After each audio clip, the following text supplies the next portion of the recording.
fun.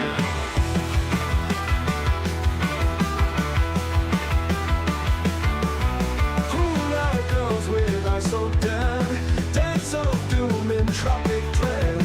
Brains they crave beneath the moon, echoes dark a haunting tune. Zombie hula girls arise, hope is dim beneath these skies. Step too close and pay the price.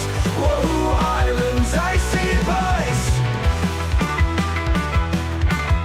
Footsteps cautious through the green, whispers lost, a shadow sheen. Undead guardians of the land fight for what they understand. Sacred dance of death they sway, invaders fear the price they pay. Nightmares live where dreamers tread, wolves curse on hearts of dread. Zombie hula girls arise, hope is dim beneath these skies. Step too close and pay the price. Whoa, island's icy vice.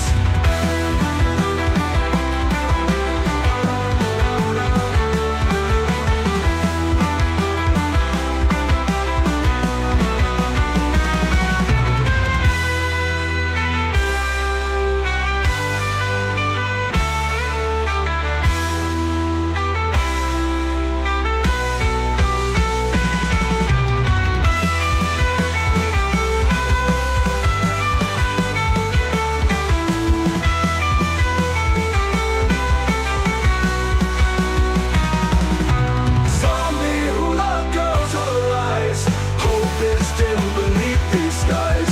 Step too close and pay the price. Whoa, island's icy vice.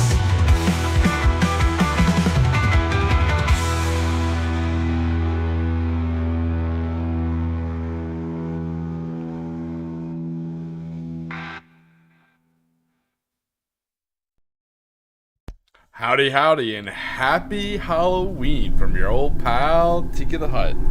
It is, to me, my favorite holiday of the year. Man, I am so excited. As you can tell, there's a little bit of new stuff, a little bit of different background track music, different intro. It's all just for Halloween, you know, so I'll mess around with the tuning styles, make sure the volumes are okay, but I'm gonna have a lot of fun. I love Halloween, so what we're going to be working on is, I had these guys hanging around anyways,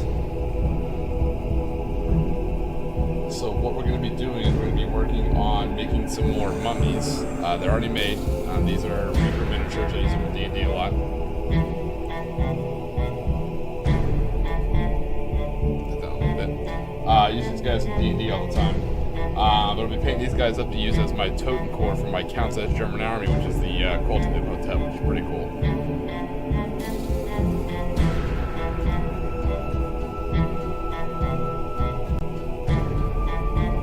As you can tell, we have one that looks a little bit different.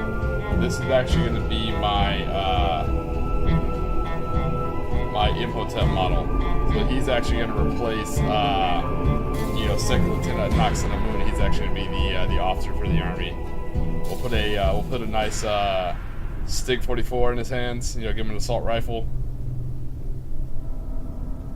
We'll go from there.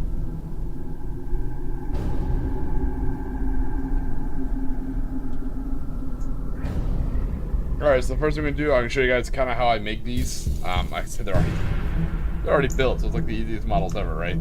So I'm just going to glue them on their bases and get the primer coat on them, then we'll start working on them. Probably just 2x2 by 2x2.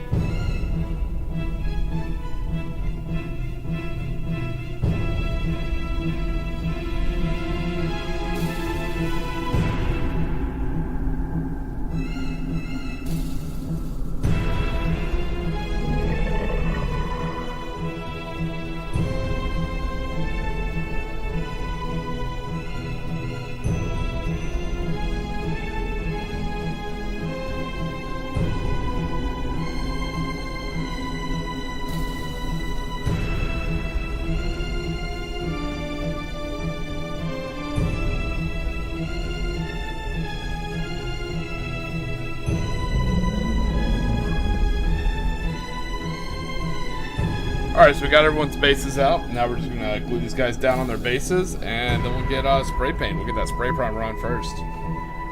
So for the music, I decided not to go too hoaxy, Halloweeny. I decided to go for something a little more on brand, I guess. And since we're working with the two main armies of the channel, we have the Tiki Terrors, you know, with the whole Tiki magic, so that kind of makes sense. That's my Imperial Japanese Army.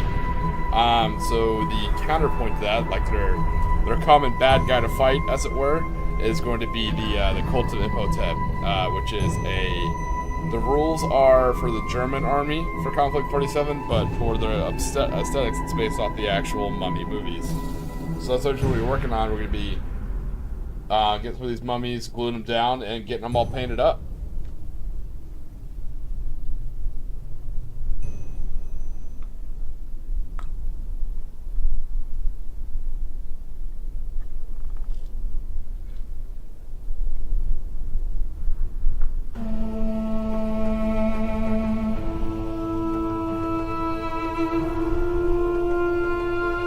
I'm excited. I do work today, unfortunately. Usually I always take Halloween off, but this year wasn't in the cards.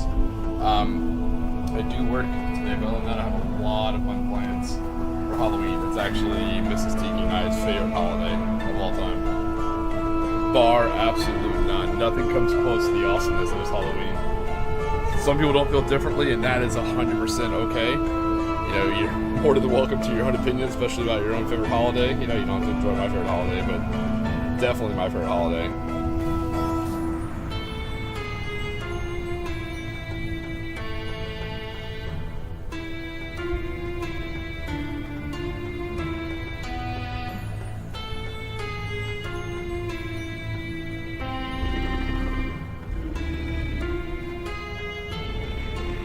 I think it's great.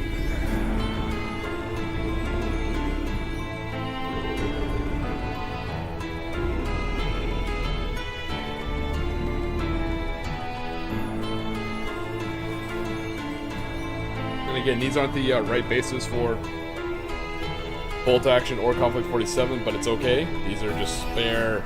Usually go more with Warhammer 40k, but if anything, I think my model's a little bit taller, which just kind of puts them more at a disadvantage. So, and this is just for a fun demo army, so I'm not even that worried. Alright, so super easy, no worries. First step is we're just going to keep gluing these guys to bases. Once we base them, we like to do a spray primer. Makes it a lot easier. I've already kind of spent some time earlier today neatening up the flashing on Imhotep, the head priest.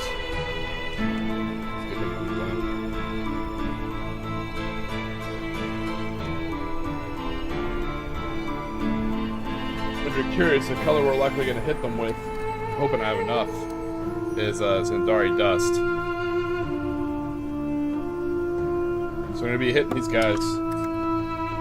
Zandari Dust, and then we have a couple different paints that we like to use on them. We figured out one of the best things to really make them pop is to actually utilize purple for their eyes.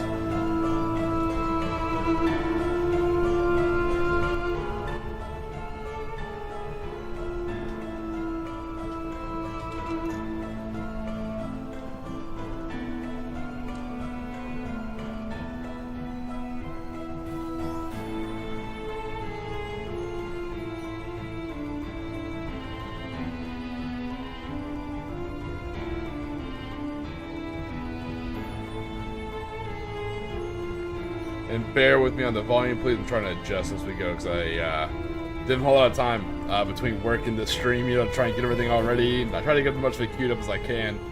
You know, I had a very short turnover time between work and this, but I said I would do this, and I've been super excited, looking forward to it.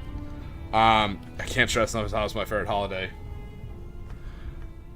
So I'm excited to get these guys kind of painted up and add to this army.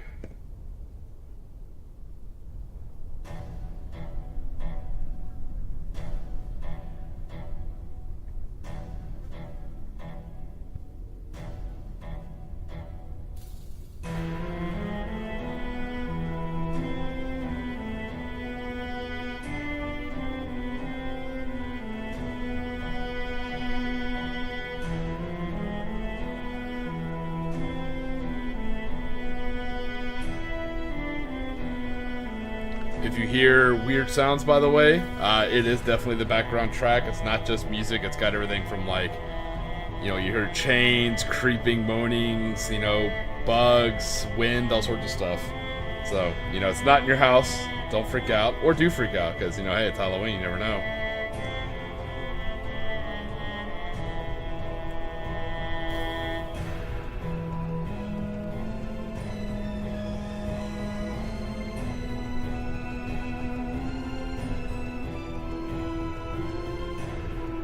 If you guys know Weird War, he has a YouTube channel. He's very big on Facebook and some other programs. He's a big alternate history buff for World War II and things like that. He's always got something interesting going on. He's based out of Texas. He actually has an all-day long stream going for Halloween. So it's definitely what I'll be watching while I'm at work. And pretty excited for that. We didn't even coordinate this. We're just that similar. We both like, you know, Halloween and weird stuff like that, so it was just a natural thing.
So one thing I did get to work on, the next one of the next videos I'm trying to put on, working on both a lore video and more of a tactics channel video, tactics video for the channel. Sorry, it's the unboxing for the start collecting. You know, I have the box. That was the easy part. But for the video, one of the two things I was working on is, you know, with the models provided in the box, and only the models provided in the box, to also build to show what models it can make for either a bolt action 3rd edition or a conflict 47 army to actually do a starter box. So here's my dilemma, right? And here's the stipulation I'm trying to do myself. There's only so many models, right? And so I need to use only those models and no, like, cross kind of thing. A good example, if I use a lunge mine and bolt action, there are no lunge mines in conflict 47, so I need to make sure to put a rifle on his back and find a spot for him and one of the units for conflict 47. So what I'm saying is to figure out a way to build these units. It's 24 riflemen. It is 24 riflemen, 5 battle suits, a tank, and a light walker. So how can I use those to build both 1,000 point conflict 47 army is what I'm aiming for, 1,000 point conflict 47 army, then also make a 500 point version 3 legal bolt action army, all with the models from that box. It has been a difficult challenge, but a fun challenge. I think we just about have it. Now, it's not going to be like the most super competitive, like I said. For bolt action 3rd edition, it's just 500 points. So what's got me thinking is they need to start putting out, I say they need, they don't have to do anything, but the start collecting boxes, or the starter set for the different armies for bolt action, the issue is they only have one tank. It's funny, if you look at the conflict 47, they generally have a light walker and a tank. That makes them pretty cool. You look at the bolt actions, it's usually just troops and a tank. Well, if you know how the 3rd edition rules work for bolt action, you can't just take one tank. And within reason, you have to have an armored platoon. Now, there's ways around that. You can use an armored car for your command tank slot.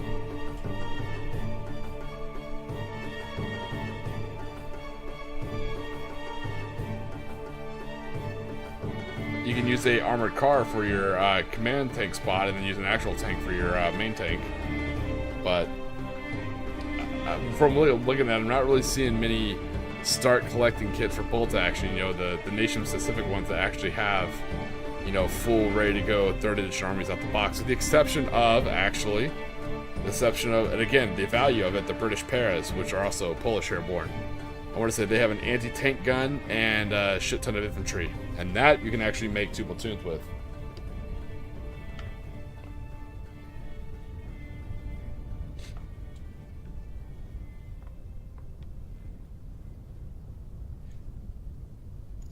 So the problem is I couldn't use, even though the Conflict 47 Start Collecting box comes with a, you know, conventional turret, so I can make a legal bolt action tank, I can't use it because in order to take an armored platoon, you have to be able to take at least 2 armored vehicles. You have to have the command tank and a regular tank.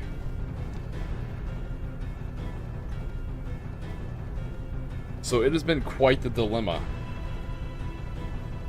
And again, there's only 24 infantry in the Conflict 47 Japanese starter box, because it comes 6 bodies to a sprue for the Imperial Japanese infantry sprue. And one of those is always laying down.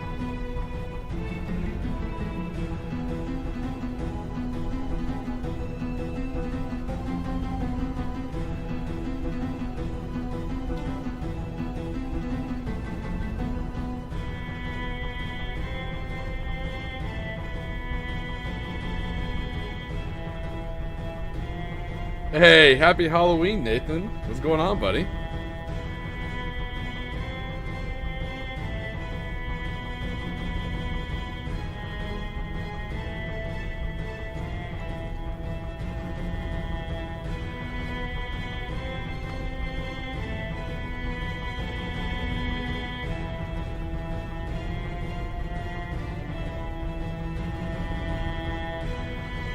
We're just listening to some creepy Halloween-style, haunted Egyptian pyramid-style music. You know, some Mummy's Curse kind of stuff. While we're building mummies, which are count as Totenkorps for our count as German army. And I was just talking about the current condition of Conflict 47 and bolt action starter kits.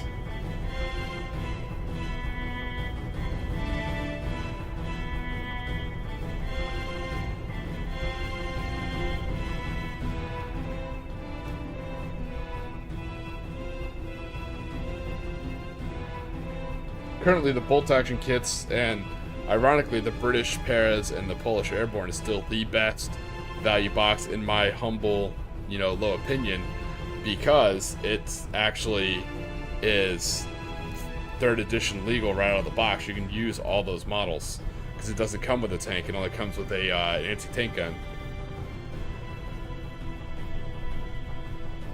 So all the start collecting boxes for bolt action that currently come with just 1 tank, you can't really use them, not without buying an additional vehicle somewhere, because the way the if you're not familiar with the 3rd edition rules for bolt action, it's kind of cool. They kind of brought back almost like the 4-sword chart from like old 7th edition Warhammer 40k. So, you know, you can take tanks, but only in an armored platoon. You can only have 1 armored platoon for every rifle platoon you have.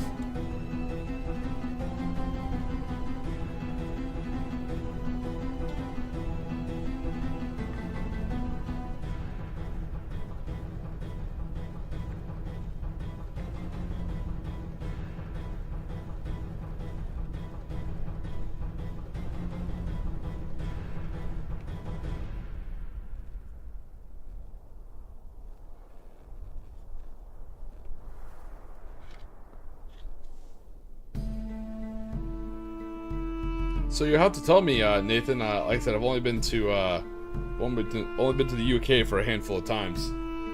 Never for Halloween. Is Halloween a big deal in the UK? Particularly out like in some of the smaller villages. Like, it's pretty heavily celebrated, or is this mostly a North American and Central American kind of thing? I know it's kind of big in South America. I know, obviously, it goes by different names and different days, but you have Dia de Muerta. in Central America. And that's actually pretty big.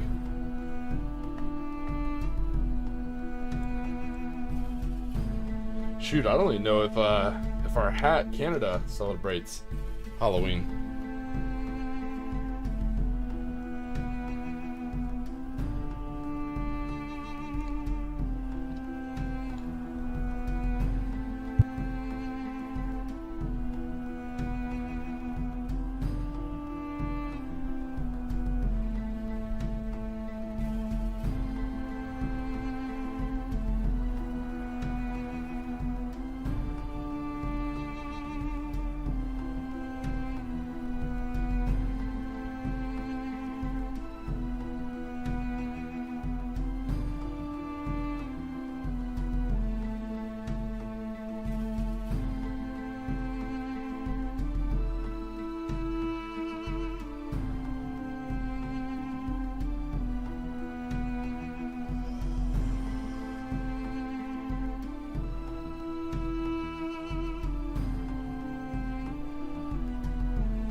Alright, that's all of our mummies based. And we're gonna let that sit for a little while, let that glue dry, and then we're gonna start spray primering these bad boys.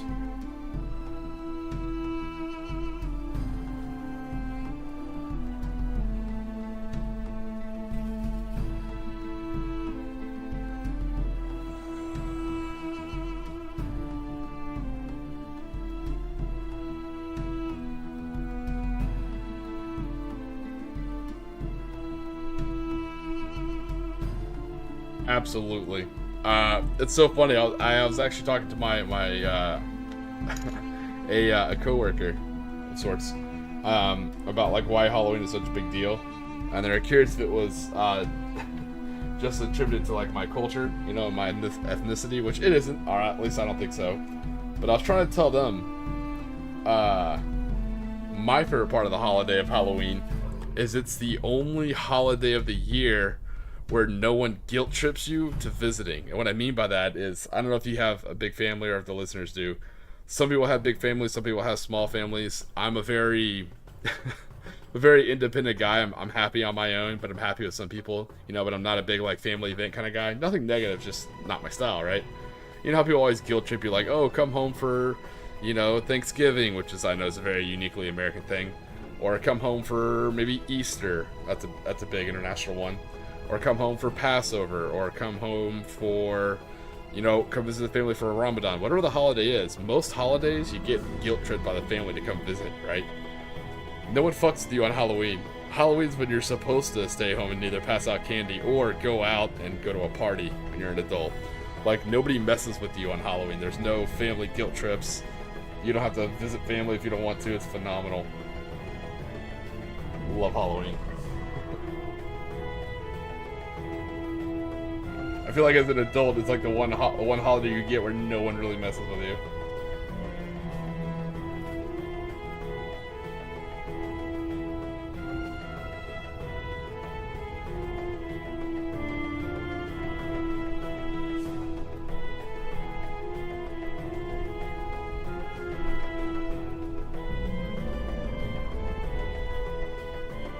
Alright, there we go.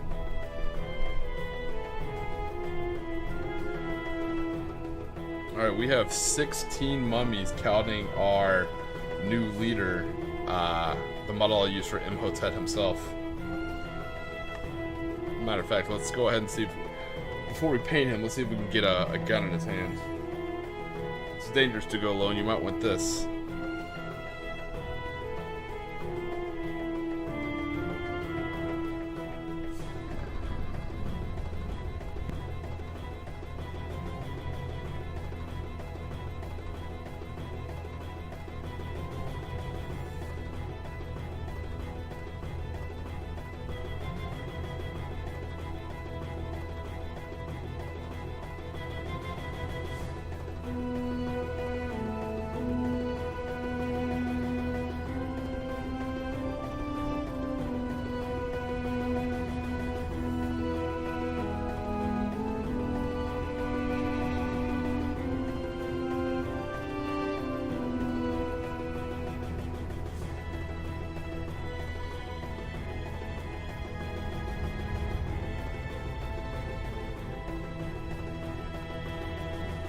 Oh, and see, another fantabulous point of when Tiki's wrong. It happens quite often. Like I said, maybe it's not like that for everybody. I grew up in a very, very, very small town in the South.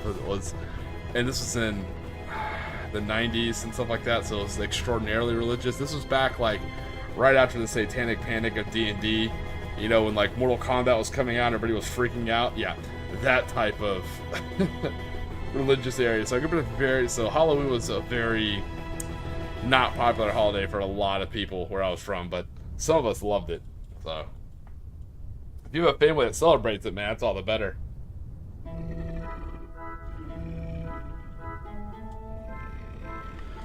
Alright, let's find an assault rifle for our head priestess here. Our head priest.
No worries, no, man. Hey, I greatly appreciate that. Yeah, tune in. As long as we get you in trouble, yeah, man, tune in. Like I said, I'll be doing it till 6 a.m. my normal streaming time. I just wanted to definitely do something on Halloween to kind of mark the occasion.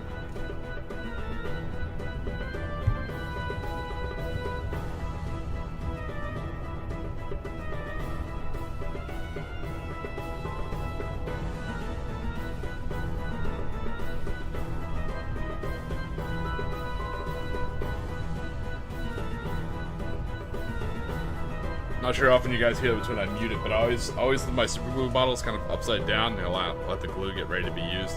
And somehow magically I always bump it with an elbow. No matter what I do, I always send one go flying across my floor, and it's all tile, so it just like bounces everywhere.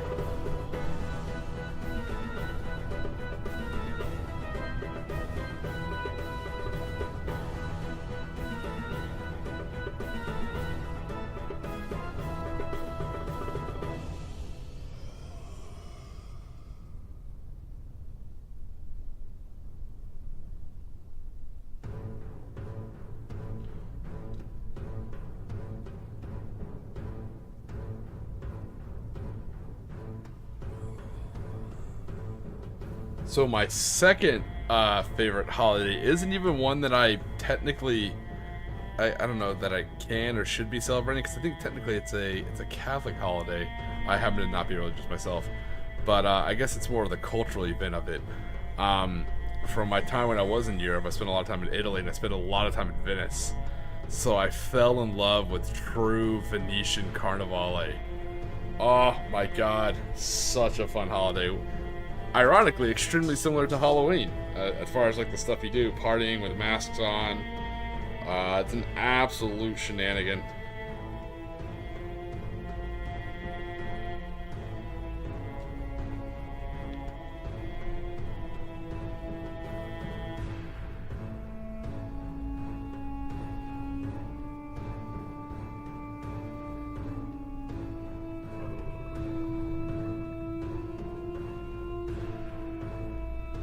I can safely say if you do live in Europe and you haven't taken a train down to Venice for Carnivale, I cannot recommend it enough.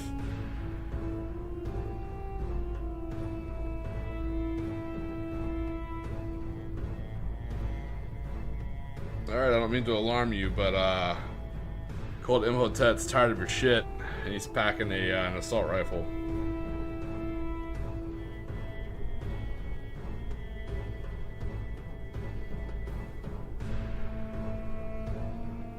Glorious. There we go.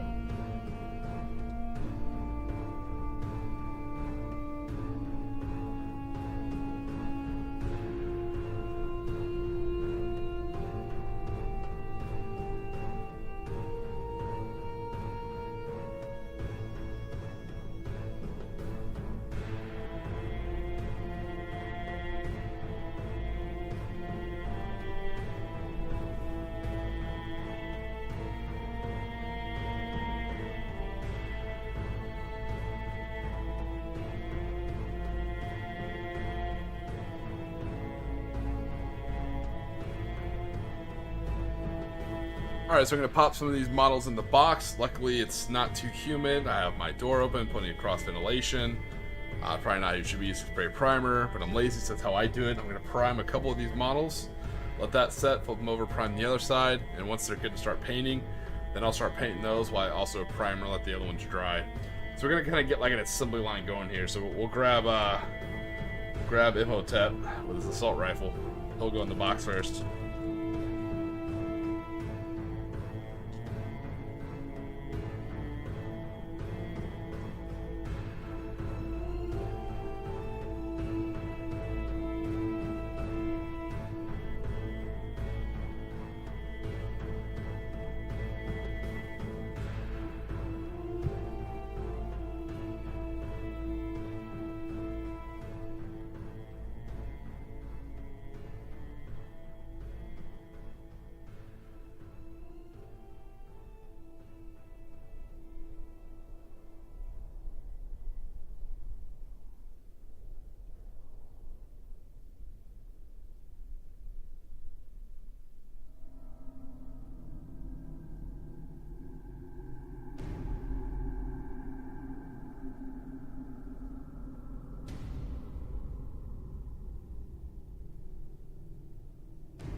Actually, I'm lucky. Maybe I would have fit all these mummies in the first spring. That would be great.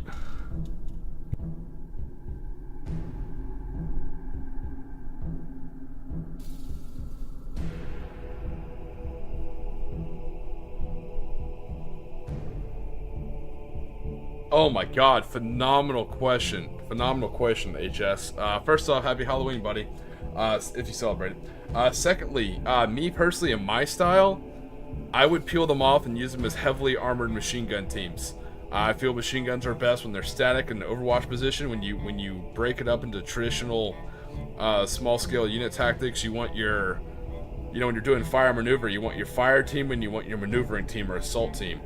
So I think because the Germans have so many units that are geared towards taking a lot of submachine guns and closing with the enemy, that I think if you're going to blend it, I think having the heavily armored heavy German infantry packing machine guns and being more static fire teams would be phenomenal.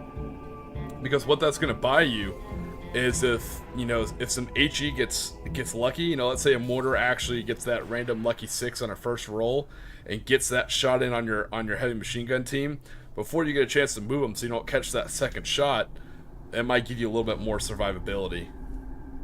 Same thing with snipers. So if you have a heavily armored machine gun, if you're using your heavy German infantry as your mobile machine gun teams, a regular sniper, it's not as effective. Now, if they hit you with an anti-tank rifle, that's going to punch right through your armor. So there's a lot of different conditions, but man, I love Conflict 47 questions. In my opinion, I would use them as small armored machine gun teams. But that's me. I don't think I can tell you right now, there's no wrong. I faced them twice, and there's no wrong way to use them. They are vicious.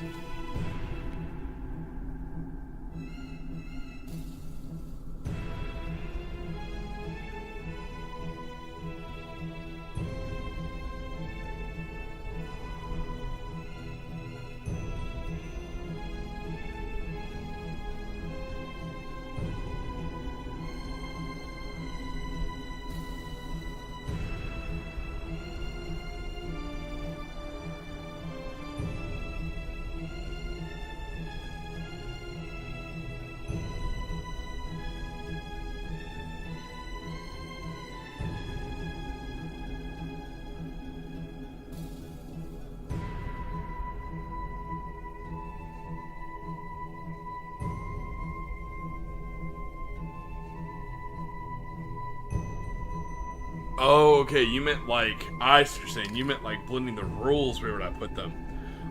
Yes, actually, surprisingly. So what I would do is I would so in the right now in the traditional Conflict 47 rules, there's an option for super heavy or for heavy anti-tank teams. So like if you go to the Allies for Conflict 47, they'll have a choice between an anti-tank team or they'll have a heavy anti-tank team, which is just, you know, guys in heavy infantry with anti-tank weapons. So I would have the drop-down option if you could either have a medium machine gun team or a heavy medium machine gun team and let it be German heavy infantry.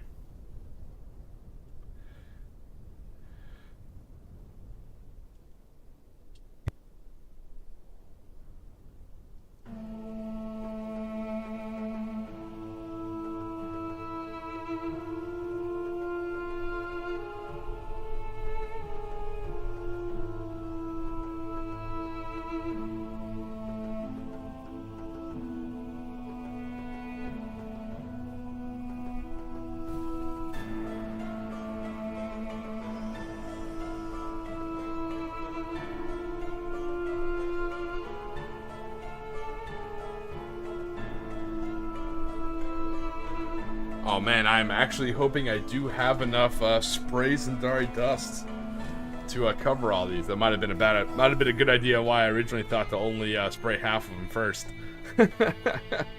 So hopefully I can at least get a couple of these guys fully coated, and those will be the ones we work on. So I'm just gonna give it a minute.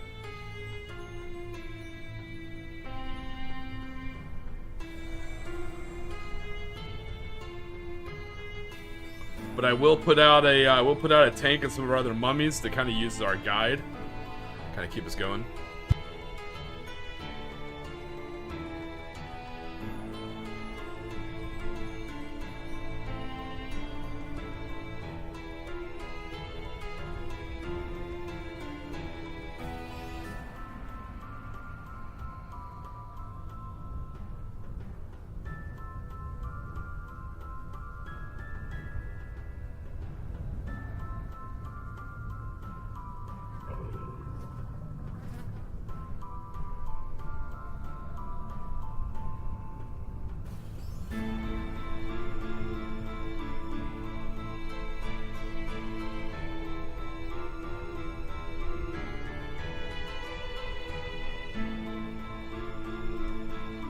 Alright, well, our spray primer is out.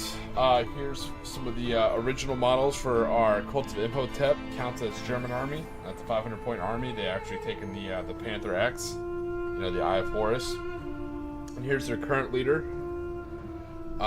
Used as a second lieutenant is going to be a Noxinamun with a Stig 44.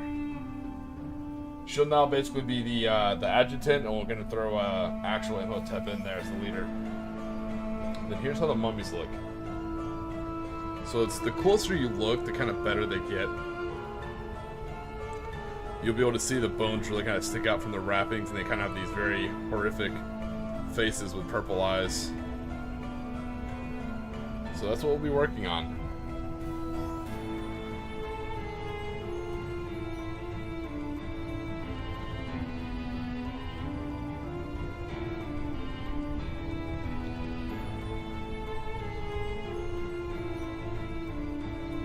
Right, yeah, it is very Thousand Suns-esque. So, yeah, I'm assuming with the popularity of Space Marine 2, a lot of people are going to be making that connection. Now, these are my, so, the story is, on HS, I said it a couple times, I try to set up a fun demo army, and Germans are one of the most popular units, both in Bolt Action and Conflict 47, are most popular factions. But the stores around me are local-friendly gaming stores. I kind of know the owners are really nice. I've been frequenting them for a while. And I just didn't want to put the owners in that bad position of showing up with like a German miniature army. I didn't plan on painting any crooked windmills or anything like that, but I'm always terrified some mom's gonna walk in from dropping her kid off to play Magic or that new Disney card game and see some World War II Germans on the table. And in my area, it's it's an interesting location, you know. So I don't want anyone to like freak out and start like raising a problem within it and it becoming a problem for the game store owner. So I thought, everyone loves pulp, let me take my German army, you know, maybe Africa Corps. Then from Africa Corps, I thought about, hey, why don't I just make a Cult of Imhotep from the Mummy movies? And so that's what I did. Close. So I haven't made him yet, but I will. I am gonna make a heavy infantry slash. Oh, I totally spaced out for a second. I'm so sorry. Trying to think of the term right now. It is the Paragon. Wow, couldn't think of that for a second. Sorry. I'm gonna make an American Paragon force, and it's basically gonna be like a alternate World War II history of Nick Fury and his Howling Commandos, but it's gonna be all the big explorers too. So I'm gonna make a model for Indiana Jones, for Rick O'Connell and his wife Evie. I'm gonna make a Rocketeer model. You know, he's gonna be in there. He's gonna be leading the Firefly Jump Infantry. They're all gonna look like the Rocketeer. Plan on adding in a couple other more explorer style heroes. So that should be a lot of fun. It's gonna be a very pulpy kind of exploring thing. Very small American army, but yeah, they're gonna be specialized in fighting in them. But yeah, kind of. I said I'm definitely gonna have, you know, Captain America in there. It should be fun.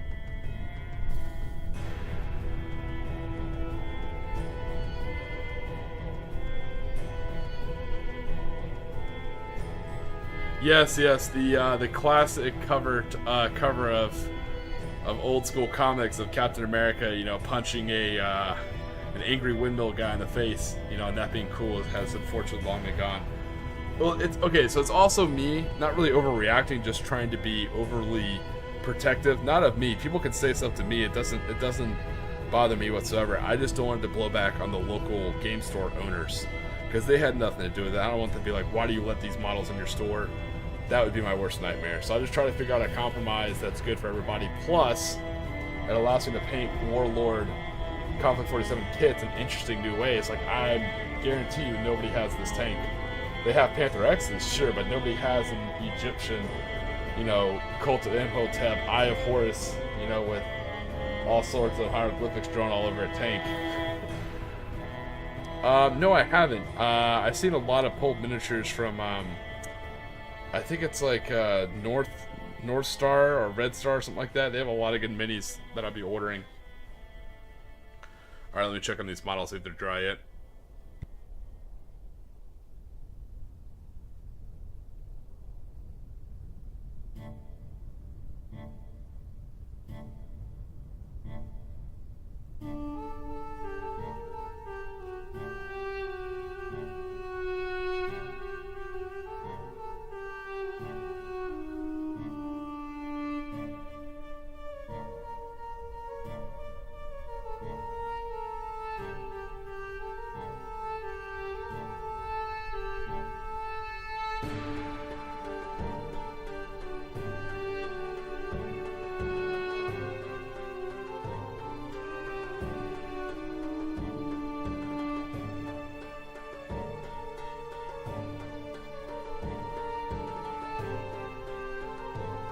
Alright, for those of you who are new to the channel or have watched the channel before, yes, definitely different kind of music. Like I said, I'm trying to do a very, you know, Halloween special kind of episode. I got a little decoration up on screen, a little extra music, different intro and outro slide. Pretty fun, pretty fun. So these guys are dry. Let me see how much paint I have. I should have enough paint to cover all of them. If not, probably a good majority of them. And we'll just paint the ones that I'm able to prime. I always do spray primer. Again, I'm not sponsored by anybody, but I do enjoy my Citadel paints. I'm sure there's better paints. It's just what I'm used to after all these years, so I stick with what I know. And their spray primer, as long as you have good conditions, you know, meteorologically speaking, like weather, their spray primer is great.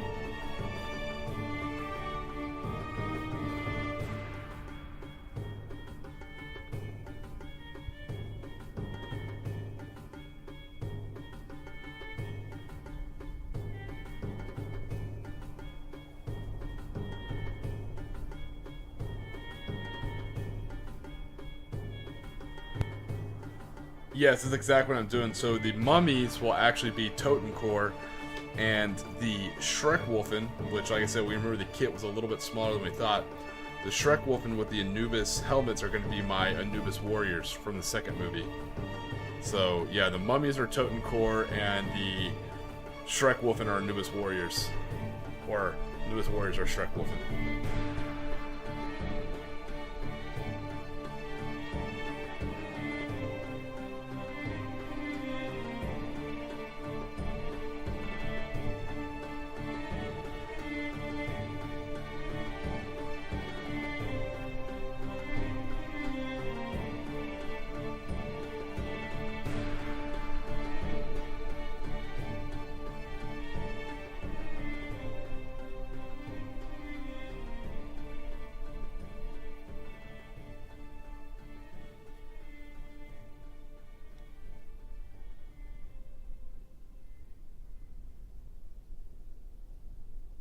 Yes, and as you can tell, that is a shit ton of Totencore. I want to say it is. I think I have. Hold on, let me count.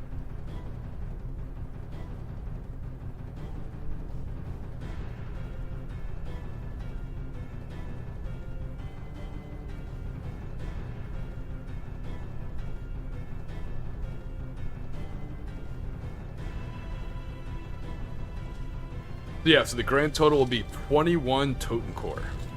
21.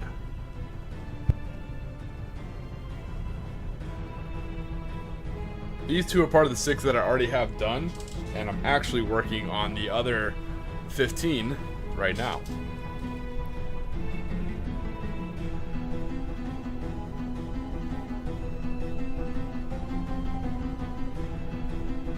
Yeah, and I totally get that, but that's kind of why I lean more towards the cult of Imhotep. Because I figured they wouldn't have too much access to any high-tech stuff, but they'd have a lot more of, the more Totencore and Schreckwolfen, So I figured it's kind of an interesting way to kind of field it. And plus, I think for demo, so for the demo army, the 500 points of this, it has 6 Totencore, 1 squad of 10 guys that have a light machine gun in it. It has the lieutenant and her adjutant both with assault rifles, and then it has this bad boy tank, that has its medium machine guns and its gravity projector. So for 500 points, you're getting to play with high-tech German weaponry plus German zombies. I think it's pretty cool. At least for demo army, I think it's a good way of kind of getting their feet wet to kind of show them what all it has.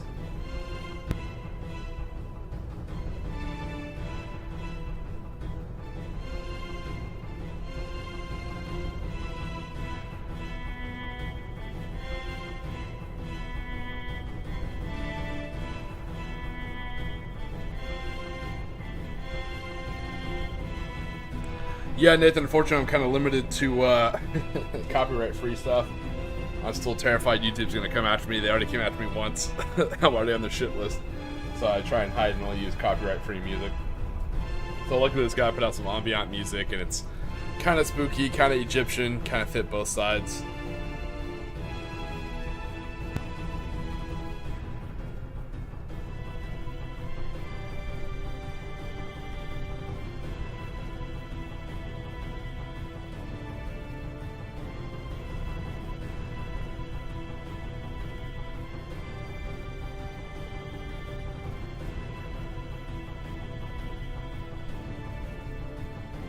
Yeah, my personal Goblin 47 army list, my 1250 list of Imperial Japanese definitely uses their Shiobi or their version of zombies. I definitely use them a lot.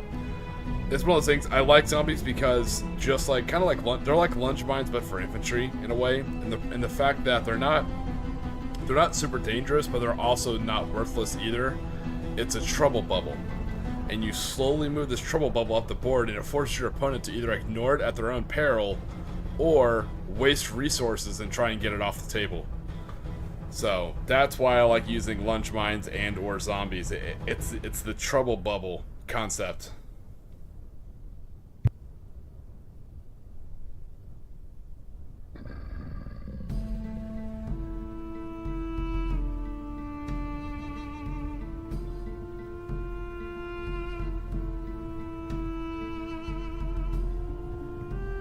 Oh yeah, Cthulhu stuff would be awesome. That's very like Octun Cthulhu. I love that. That's pretty cool.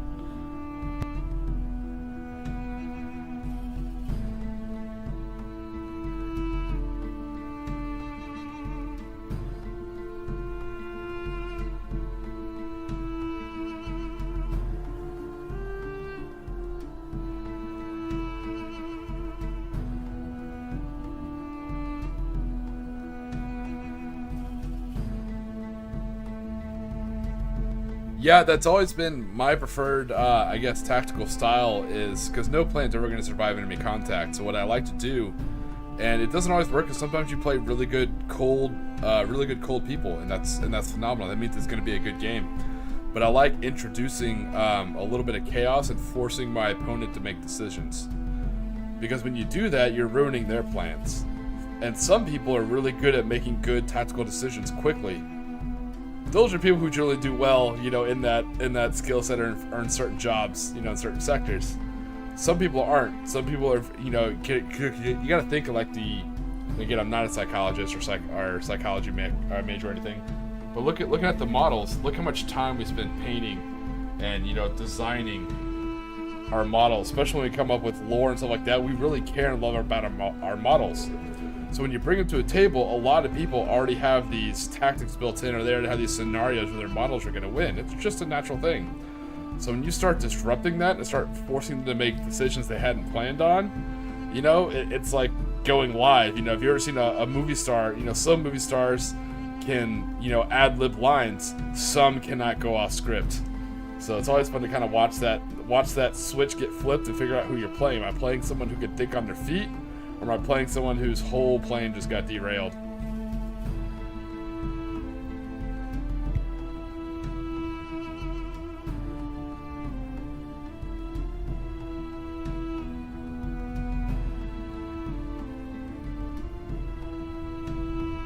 Well, I have one good feature, very similar to that HS. So here's how I like to run my demo army. It's a very simple scenario, simple list.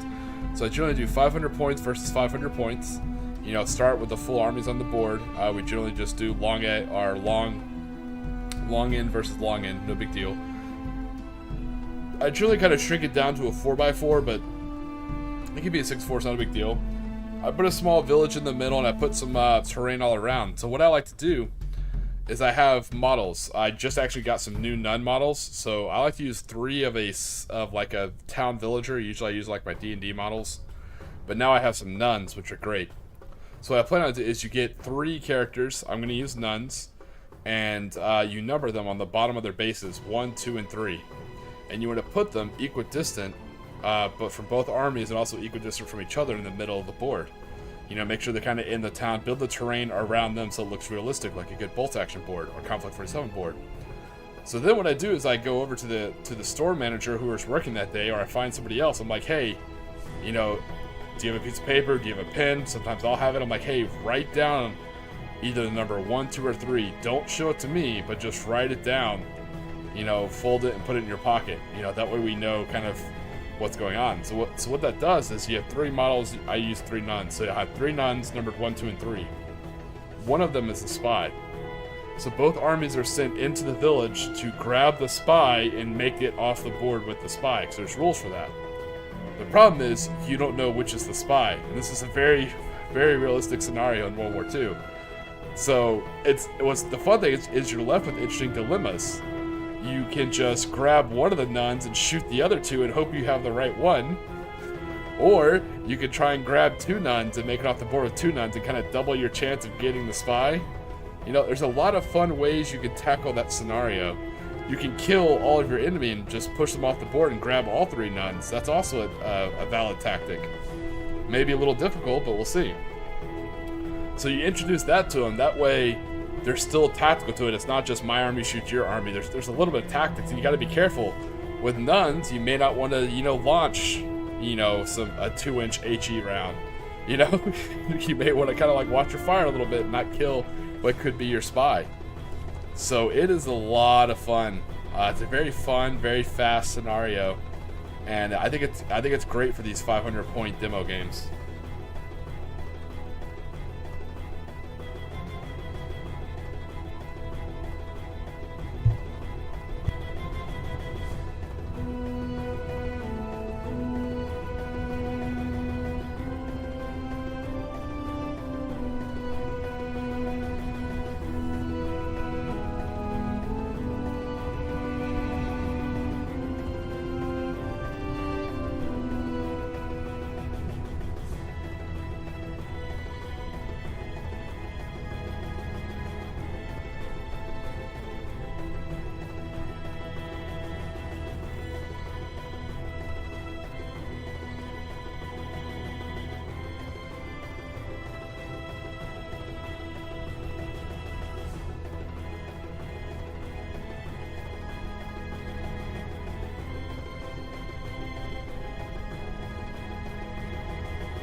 Alright, some of our mummies are dry, so we're pulling them out. Imhotep took another coat, so he's not exactly ready. So some of the spray primer is definitely kind of uneven, which is no big deal because I kind of paint over the bases anyways. So I'm not that upset if the base isn't fully covered by the spray primer.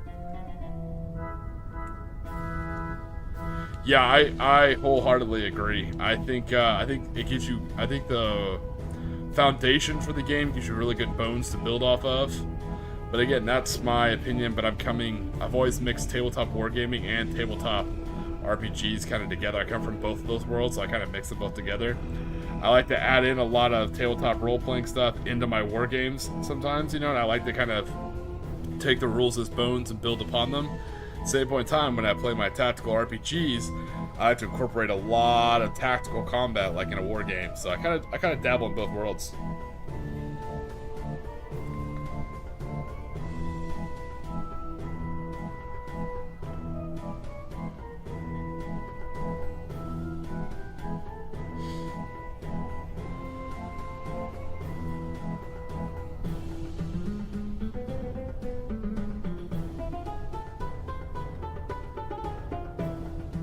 Yeah, that's what I hear, and that's what I'm noticing. I'm excited for his all-day stream, his all-day Halloween stream. That's gonna be awesome. I'm gonna watch it while I'm at work.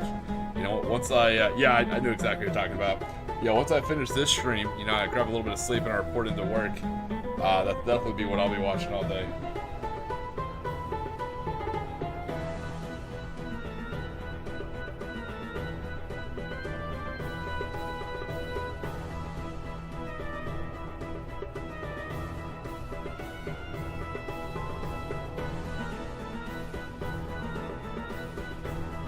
So you can tell when we spray primer the mummies, as Zendari does, makes it look pretty light. And through a use of two different shades, I'll show you which ones we use. I think it's like Sand Dunes and Skeletal Horde. We kind of give them more of this dirtier mummy look. And you can see the skeletal bones kind of stick out through the wrapping.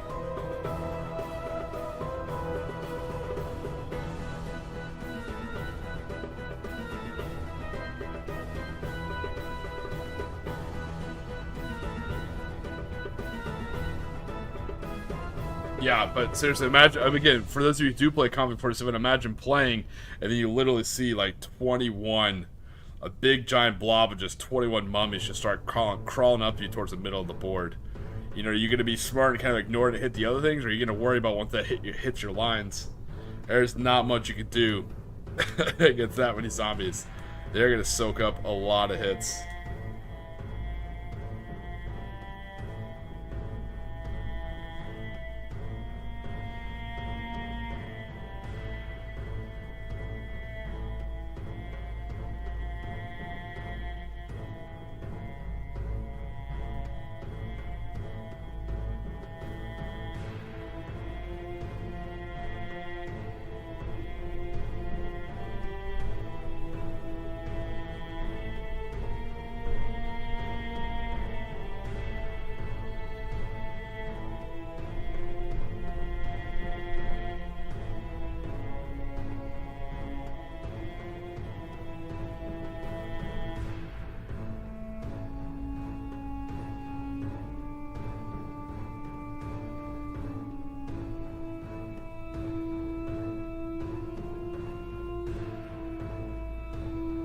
Alright, well, the Egyptian gods were kind to us, and there was actually enough paint in the rattle can, enough spray primer in the rattle can to cover all the mummies, including Mr. Imhotep himself, which I'll get out here in a second.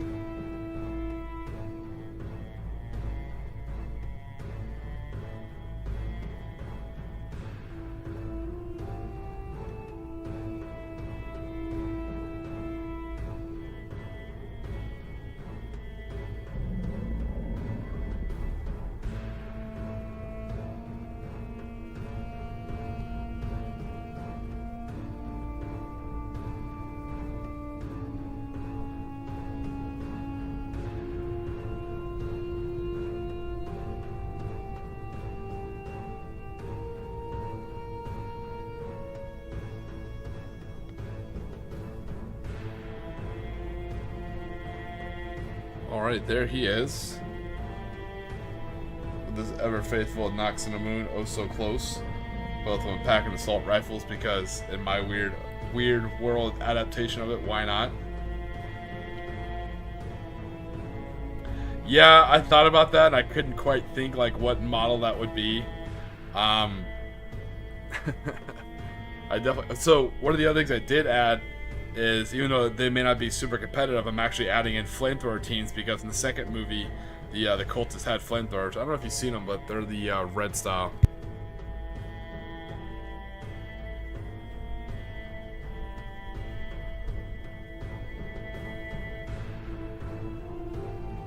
So here's this guy used to be the head cultist, but now he's probably going to be my my air observer. So as you can tell, they're wearing like the red robes of the cult from the second movie. And a cool feature about this guy, if you notice, the book in his hands is black. That's the Book of the Dead, but the book on his waist is gold. That's the Book of Amun-Ra, the Book of Life. So he actually has both books from the movie.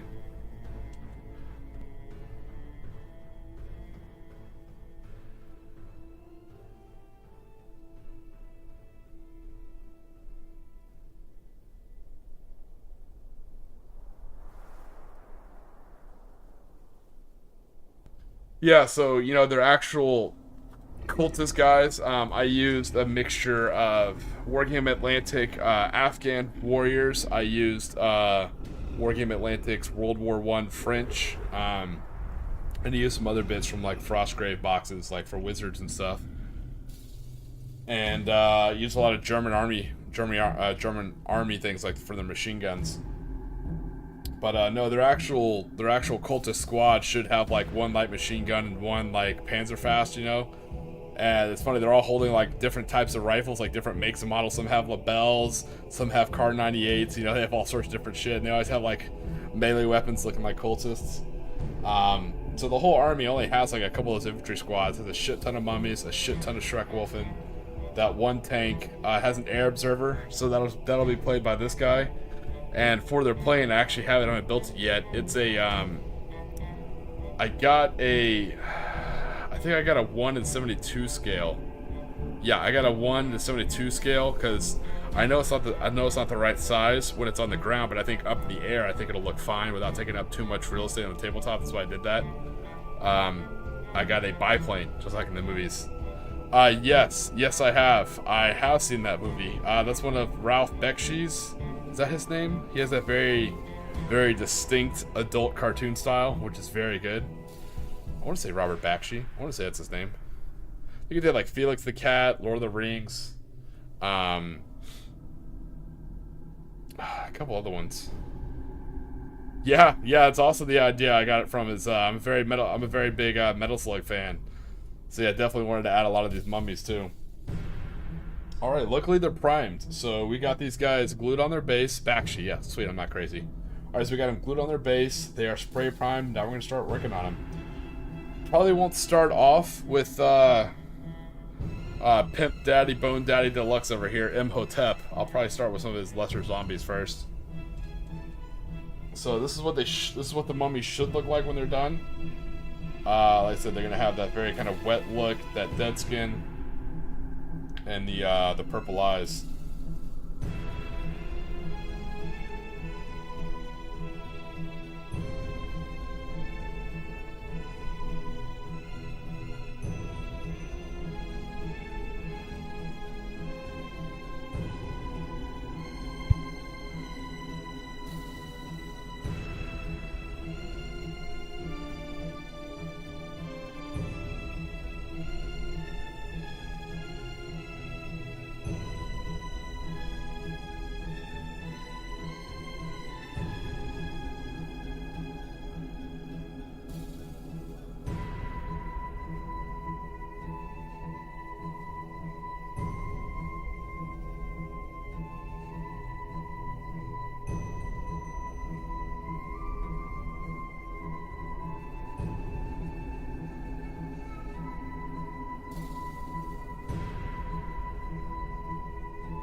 Alright, so what we have, we spray primed these guys in the Rattle Can Sundari Dust, and these are the two washes or contrasts we'll be using. We'll be using Skeletal Horde, particularly on their bones, and on their actual wrappings, what we're going to be doing, what was that, Argasso Dunes?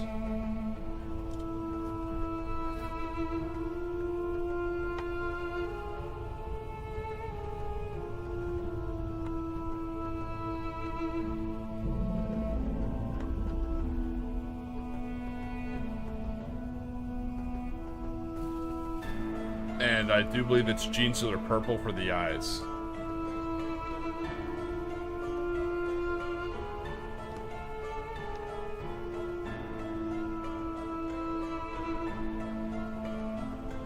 Alright. A little bit. So, when you say Eddie, I know who you're talking about. Yeah. But, I've listened to a couple Iron Maiden songs here and there. Not my full, music fandom, but I do recognize a couple songs. I know who Eddie is, at least.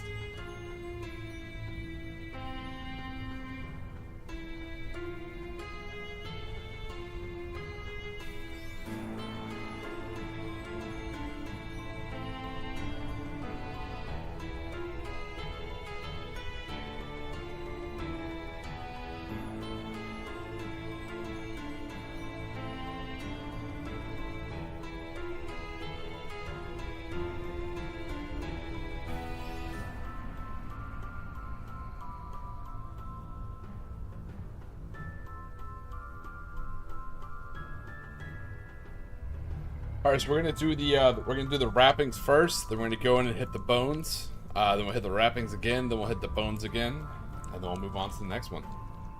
Once all these are done, we'll kind of go back in and dot all the I's. No crossing T's, we gotta dot the I's.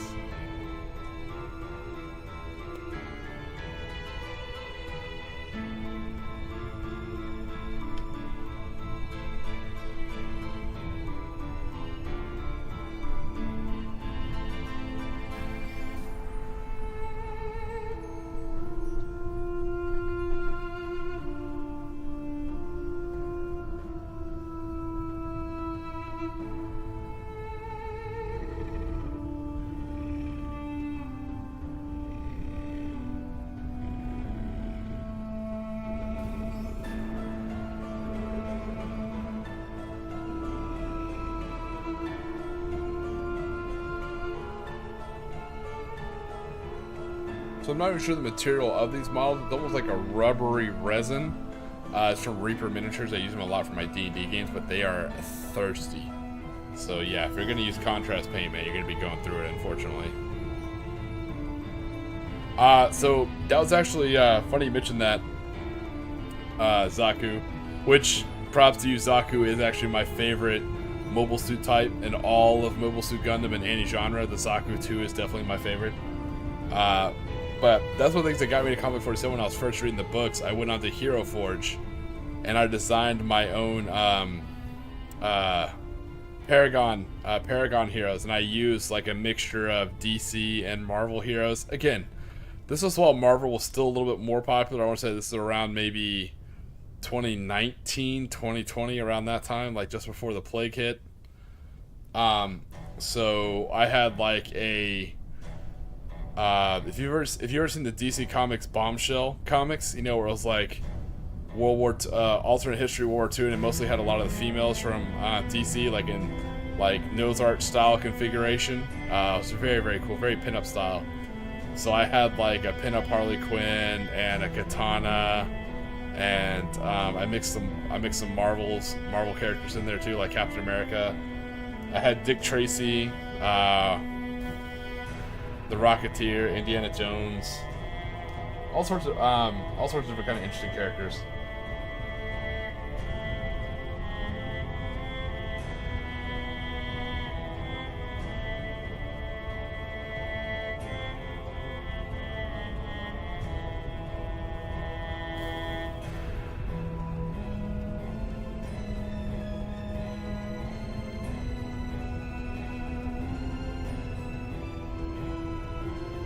Yeah, I usually have more Metal Slug sprites hanging out on my screen, but I kind of took some of them down to kind of throw up some of the more Halloween ones, like the little zombie and the Happy Halloween thing.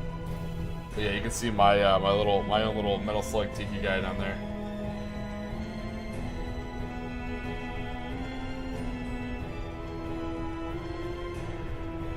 Metal Slug took so many of my damn quarters as a kid.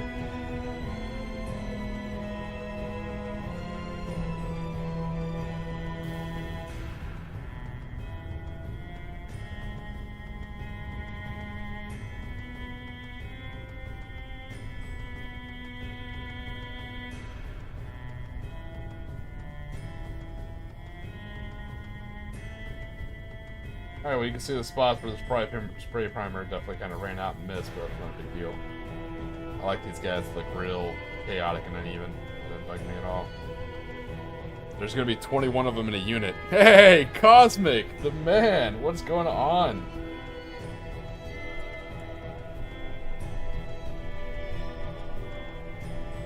The Galactic Slayer, the Eat Them, Sir, Eat Them, Octopus Lord himself. What's going on, Cosmic? If you're at work, which I hope you're not, I know it's probably definitely not a good day to be at work, but if you are, I hope it's not too bad for you, buddy.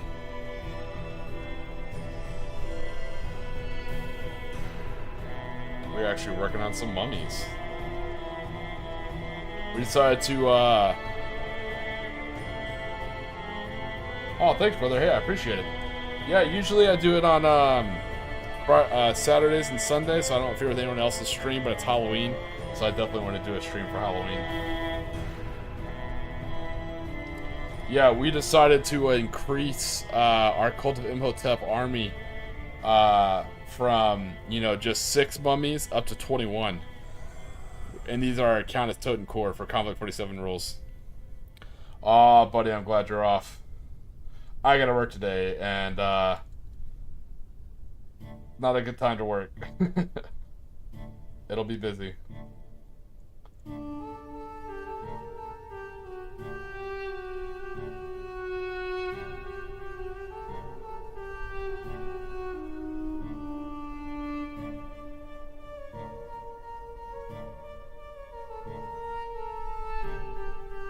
So what we're doing is we're first hitting these guys, and I think it's Argoso Dunes. We're getting their wrappings, so you can tell it makes them look almost kind of gooey a little bit, which is kind of neat. Then we're going to go back in with Skeleton Horde and really hit all their exposed bonework, particularly their face, because the darker we do the face, when we finally put a little bit of Gene Stealer purple in the eyes, it'll really make it pop. Yeah, so Captain Zaku, so the whole point of this army, this Cult of Imhotep, this is my Conflict 47 German army. I actually play as the Imperial Japanese, but I wanted a different army for demo games. So I built the most popular army, the German army. The whole story is, I don't want to take German painted models into my local friendly gaming store. I'm not against it, most people aren't, but I can't account for who walks in the door. You know, and I hate for any grief to blow back on the owner from the local friendly gaming store.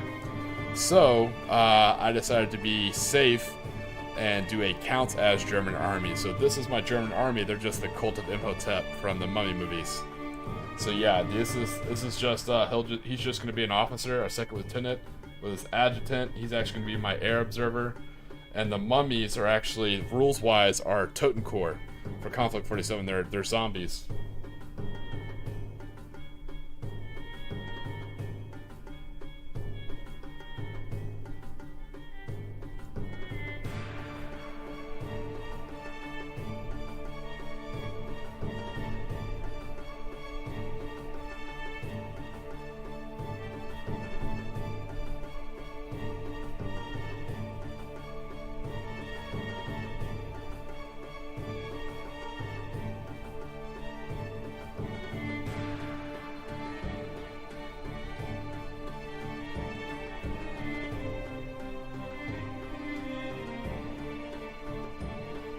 Yeah, that's exactly where I got the idea, Evolution. I was like, okay, German, Africa Corps. Africa Corps is generally the least controversial of all German, you know, World War II units. And I'm like, okay. Then I looked at that. I'm like, I love Pulp. I love Conflict 47. I was like, and then I think I was watching, I think it was an episode of Agents of S.H.I.E.L.D. where they reference that they collected some weird artifacts down in Africa, and that the Hydra, which was like the German alternate war, their whole thing, you know, that occult German research thing. And I was thinking about, I was like, oh yeah, occult German research. And one of the video games I play, it's not very popular. I think it had the curse of releasing when a lot of other popular games did, so it got overlooked. I play Strange Brigade. If you've never played it, watch some YouTube videos on Strange Brigade. It's funny because it's very similar to games that are popular now, like Space Marine 2, or very similar to like Zombie German, or not, I think the game's called Nazi Zombies, or Zombie Army, yeah, Nazi Zombie Army, or even like Left 4 Dead, or the Starship Trooper game. So it plays like Left 4 Dead with a lot more puzzles, but it's like set in the 1930s, and you're like raiding tombs and stuff like that, and you have these very stereotypical like pulpy style heroes. Like there's a Cockney version of Rosie the Riveter.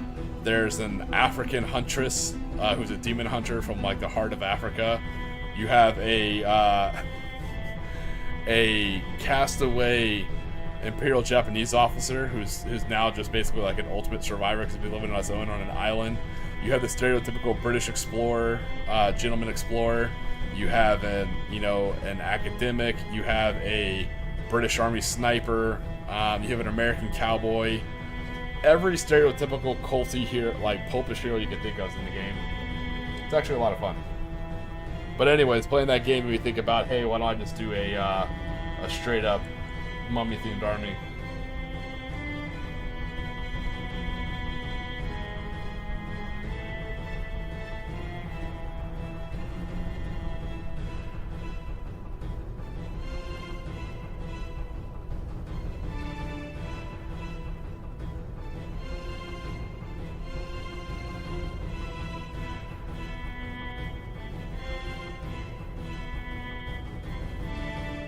Yeah, the gameplay is very similar to Space Marine 2. Obviously, there's a lot of differences, and different budget. Actually, the game looks gorgeous for how old it is, like the settings. But it plays very similar to Space Marine 2, where you have like level bosses and stuff like that. The only difference is there's a lot more traps and a lot more puzzles. In the beginning, it's like stupidly easy, but later on, the puzzles and traps get fucking ridiculous.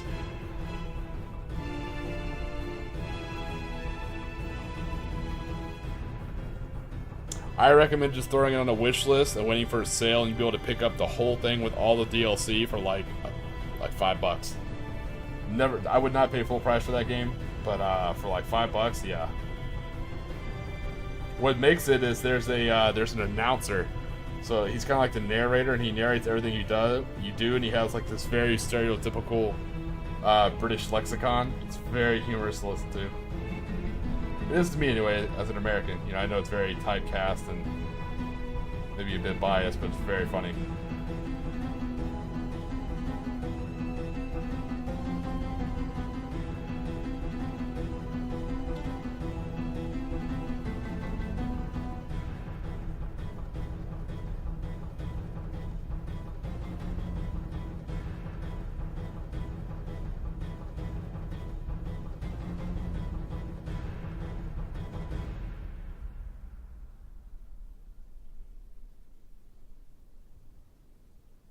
Yeah, so the army just started off as the 500-point demo army, which was just, 6 of these Totencord mummy zombies, one small squad of 10 guys that have a light machine gun and a Panzerfaust and just a bunch of rifles. I think the NCO has a submachine gun, and then an officer and an adjutant with both SMGs, and then of course the Eye of Horus itself, the Panther X. It's a Panther with a Schreckfield projector, like a gravity cannon. So this gravity cannon is stupidly awesome. What it does is when it shoots a target, the more armor that target has, the more damage it does, because it has more armor to crush. And to make it even more useful, which is good against heavy infantry, if it shoots infantry, like if you were to use it against these zombies, it's still super effective because it actually slows down the infantry unit because it hits them with like increased gravity. So they may not have enough metal to do more damage and crush them, but it actually will slow down infantry too, and zombies are already slow as shit.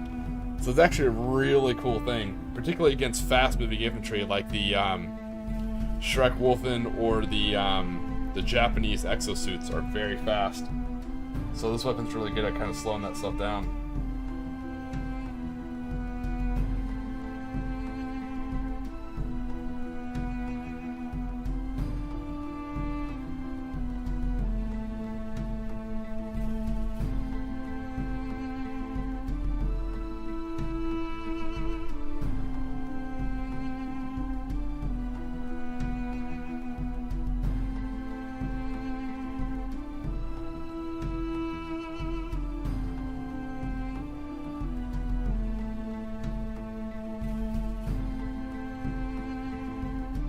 Yeah, we have our very Halloween / haunted Egyptian themed background music going too. I try to be as thematic as I can. We're actually working on our own. I say we, it's just me. I'm actually just working on my own copyright-free background music for this channel. Luckily, Cosmic Drew's actually helped me out a lot with that. He pointed me in the right direction, the right tools to use for that, and so I've been trying to crank out just like hours and hours of just background music that's very Tiki / Japanese themed. It's an interesting mix, and so I'm trying to like kind of get my whole enough background music to cover 4 hours without too much repetition, so that way I don't have to use anybody else's stuff. That way I'm not like stealing anyone, not really stealing, I'm not using anyone else's content, not to worry about copyrights or anything like that. So until then, I use this. If you've been on the stream before, you haven't been on the stream before, I use a very like laid back Hawaiian style music, but I'm in the process of making my own. But today is Halloween, my favorite holiday of all time, and so I wanted to do a Halloween stream with like Halloween music. It had a different intro, different outro. Actually, the intro and outro song is a song I made with that same tool that Cosmic Drew introduced me to.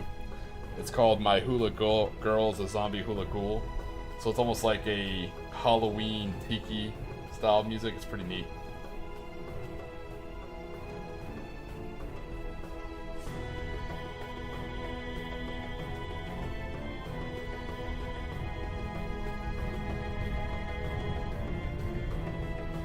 The website is Suno, S-U-N-O, Sierra, Uniform, November, Oscar. If you want to make your own songs, I mean, it's pretty interesting, pretty cool. Pretty user-friendly, I would say.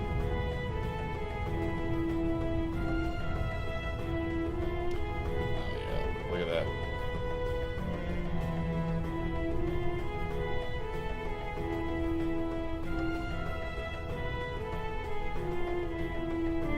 Alright, let's work on Imhotep's bandages now. So you can tell he's got his staff and he's got his Stake 44. Imhotep, we'll say this is his third time back around. You know, Kano killed him the first 2 times. This last time, I was like, screw this, I'm bringing an assault rifle. So he's packing heat this time.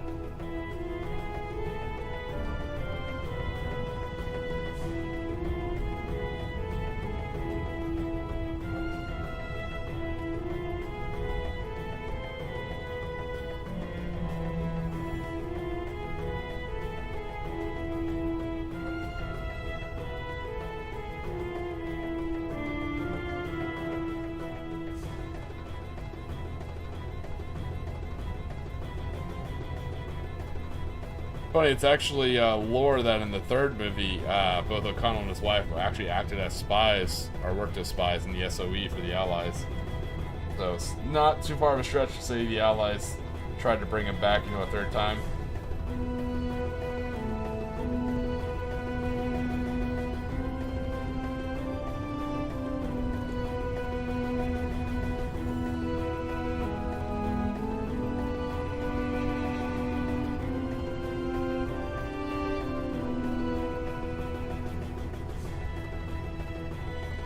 And even though I said it doesn't look exactly like Imhotep, but come on. I mean, I found this metal model at 28mm, I kind of capitalized on it.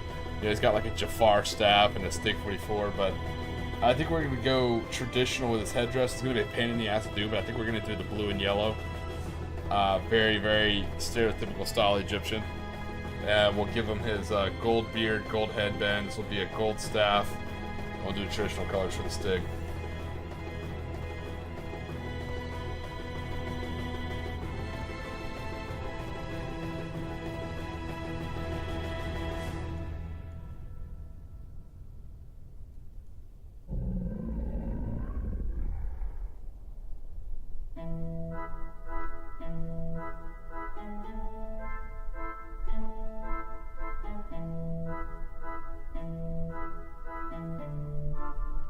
I don't think anyone's gonna complain that he's a mummy with a gun. I mean, he clearly is like with the staff and the headdress, he clearly looks like the leader of the mummies. I don't think anyone's gonna have a problem, except in this guy's the second lieutenant.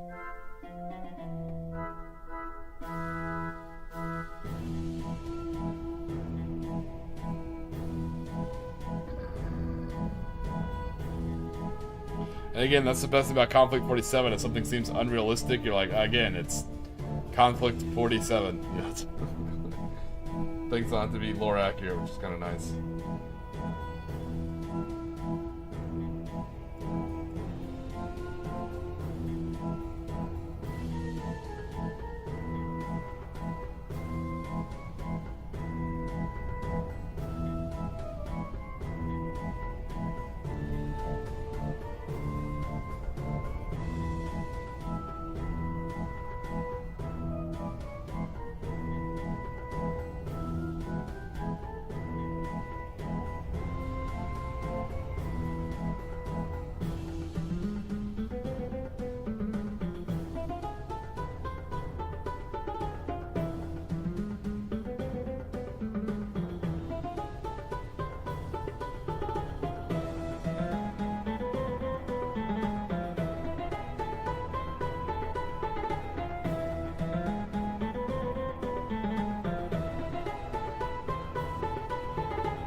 Does anybody have any awesome plans for Halloween? Unfortunately, I have to work a very large chunk of mine, sadly. Which is why I'm trying to have fun with you guys now while I'm off.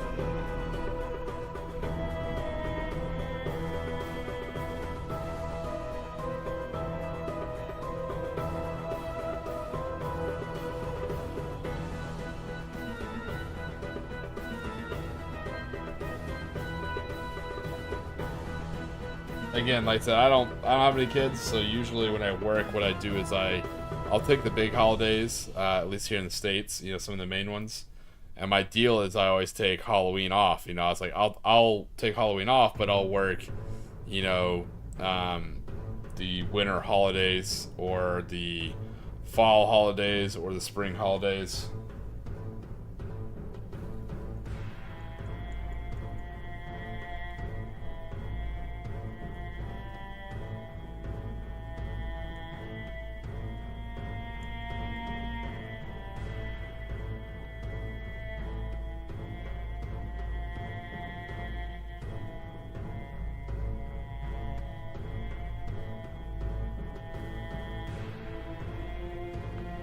I think there's another piece of flash that I missed. I gotta cut off this guy.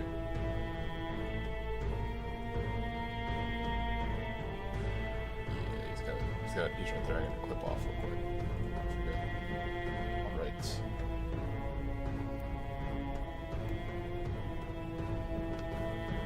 I love spending Halloween out, especially even combing the bars.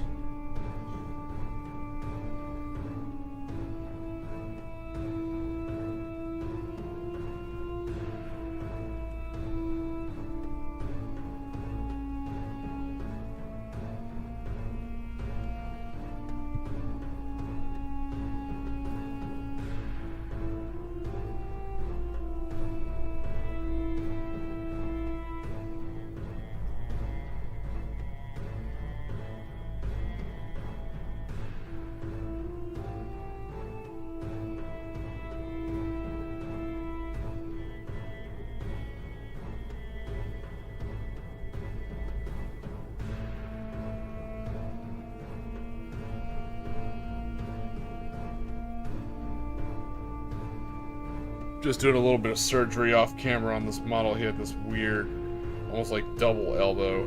It's kind of weird, so I'm just kind of cutting it off right now and working on that metal. I'll have to repaint over it a little bit here in a second.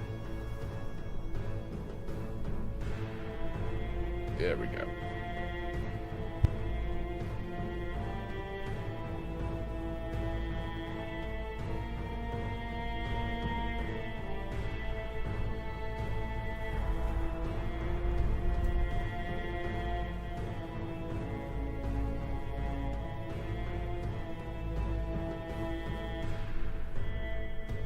Alright, if you're joining us, happy Halloween. We are working on, as the music and the tank kind of suggests, we're working on more of our Cult of Imhotep mummies, which are I count as Totem Core for Conflict 47. And here's Imhotep himself. Yes, he definitely does look a little bit different than in the movies, but like I said, I'm kind of limited to my models. I don't do 3D printing. I definitely order 3D prints from other people. But a lot of times I just peruse the internet, find what models are available, and kind of just use those. Like if you look at a Nox and a Moon, she's just like a, I think like a bard miniature that I had. It could either be used as like a performer, a Romani character. If you're doing like, I use that mini a lot in my Curse of Strahd campaigns, as like a Romani dancer. It could also make a good bard. So I ordered another one of those minis to paint as a Nox and a Moon. And this is now my Imhotep. Kind of like a mummy lord. A lot of these all just come from Reaper. If you hop on Amazon, they're generally pretty decently priced. Or if you go to my local friendly gaming store, because they do a lot of D&D as well, they just have a wall. Just straight up wall just filled with random Reaper miniatures. They're somewhat organized, but you never know what's going to be up on the wall, so you just kind of go and pick out what you need. It's always good if you're like swinging by, if you just want to get something local just to support the store. You know, like if you're just there to pick up a pot of paint, maybe grab a Reaper mini or two. Won't break the bank, and it's kind of nice. That's how I stock up on all sorts of minis.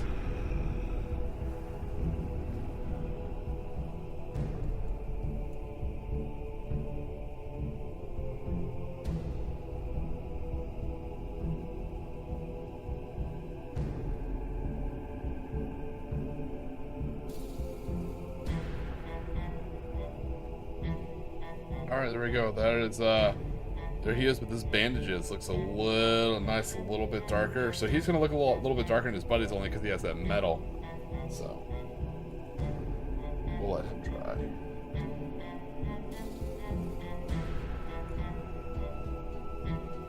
Yeah, here he is next to two other mummies. So you can see what the mummies look like with the,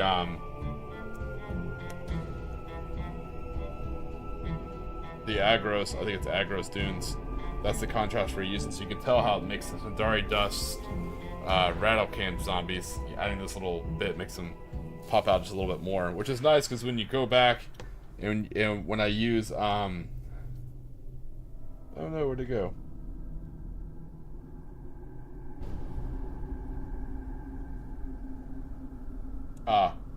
When I use this Badlands for the basing.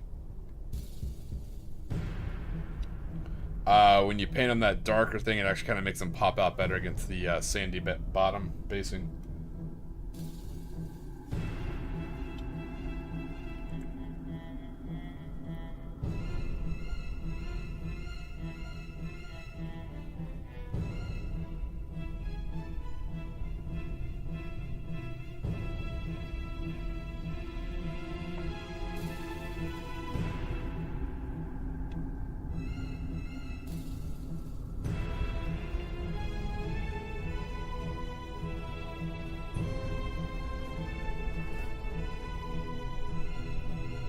There we go. Try to make more room for my painting arm.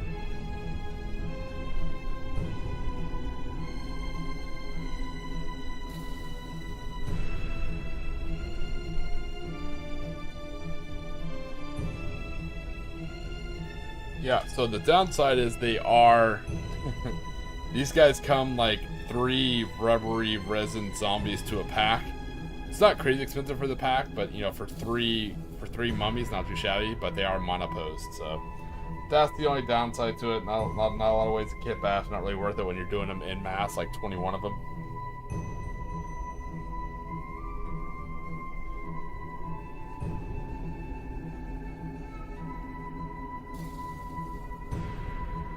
But I can say, so normal paint makes them a little bit better, but when you slap on this this contrast, when it dries, it kind of really strengthens the model, It makes it a little bit less bendy and rubbery.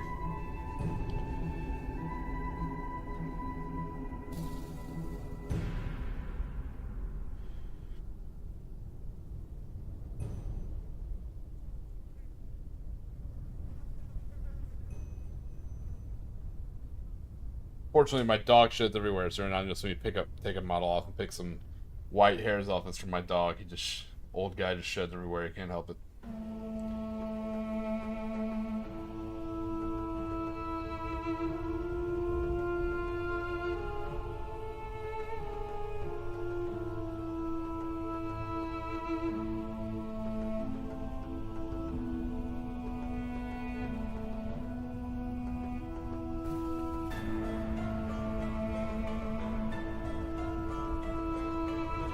I'm super excited for Halloween, like I said. Third day of the year, I look forward to it. Definitely have plans with Mrs. Tiki. The only sad thing we're talking about is it means October's over. That's the only downside to Halloween, is it is the last day of October. And, you know, people are just waiting to start playing terrible Mariah Carey holiday music, so you're like,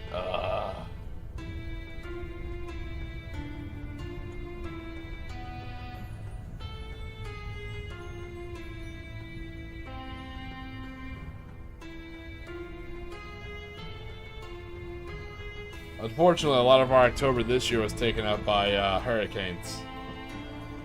So, I was just talking about that. And they're like, where did our time go? I was like, we had 2 hurricanes. One at the beginning, one at the end of September, beginning of October, and one right in the middle of October. So that kind of think about a lot of our October time, or spooky season.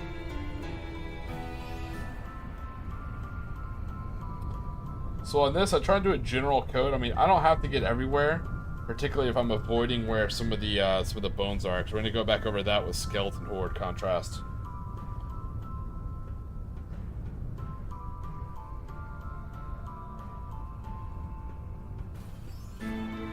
We're just trying to get all the bandages with one good coat, and then we'll move on to the next mummy. So we're still gonna come back. We're still gonna hit it with skeleton horde. Hit it again with this dunes over the actual wrap work, and then hit the bones again with skeleton horde before we do the eyes.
I'm actually excited to hopefully to build out this what was just a 500 point demo army.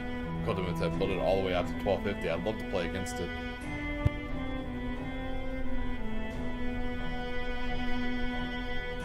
I think my IJA with my mix of veteran infantry and zombies would have an absolute hard time trying to crack through this army of mummies and Shrek Wolfen that this thing has. Not to mention that Panther X is going to give him absolute trouble.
But the last price alert I had for the channel was just recently I saw the USSR Conflict 47 starter box on a very good sale.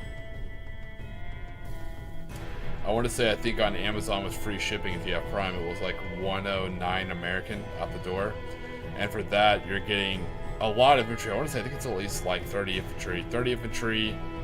I want to say a small group of first generation heavy infantry for the Russians, which are hilarious looking. A Cossack light walker and a T-34 tank, including the ZP-34 with the sonic cannon. Pretty good deal.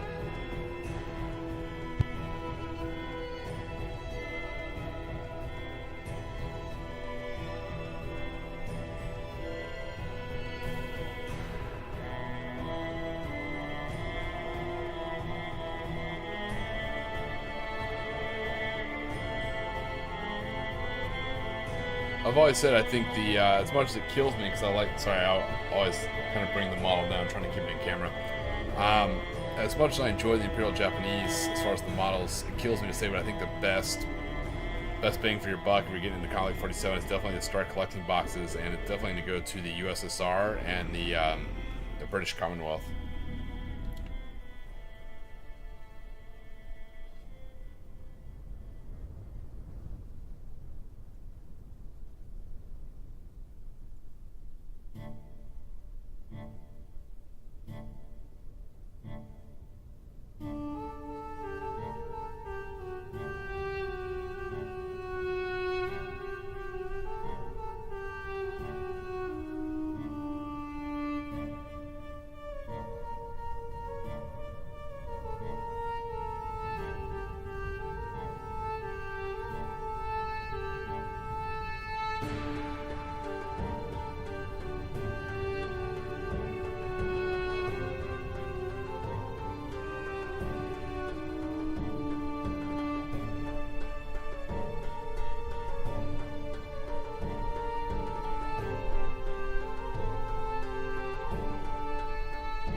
Alright, we're kind of making our way through these mummies.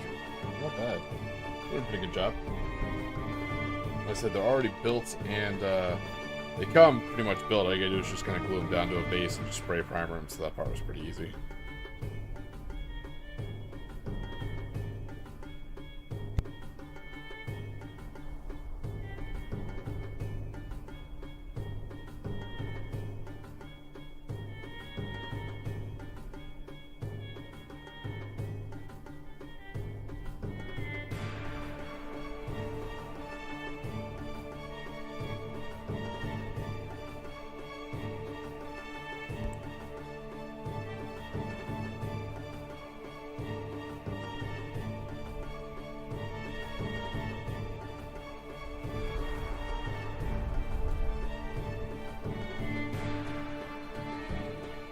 Yeah, if you guys have any questions or any topics about Conflict 47, any talk about any units or anything like that, definitely give me a shout. If you have any ideas for upcoming videos, 2 videos we're working on. We took a vote for the next lore video that's being worked on right now.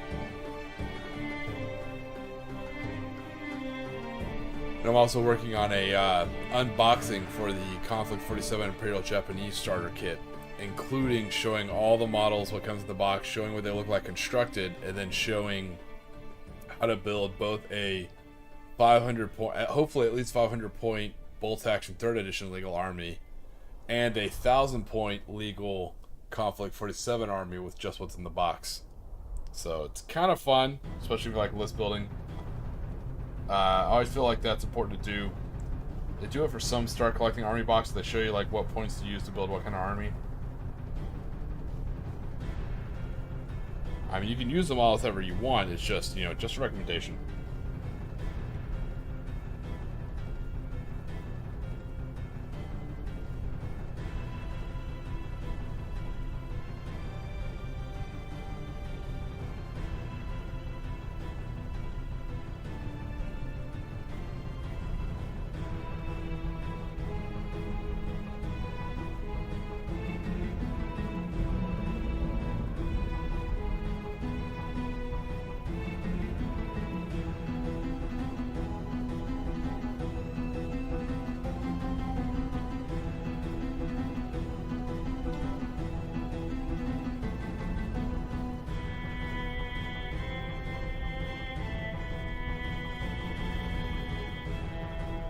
So, I'm probably not gonna like base all of these right away. I think I'm probably gonna do about maybe 5, and then I'm gonna do the bones, and then the eyes. That way I can. As much as I love batch painting, sitting batch painting 20, or I think I have 15 here will drive me crazy. So I'm gonna do about 5, then I'll move on to the bones. Also, it's a little bit more interesting to watch. I think watching people do batch painting can be pretty dry.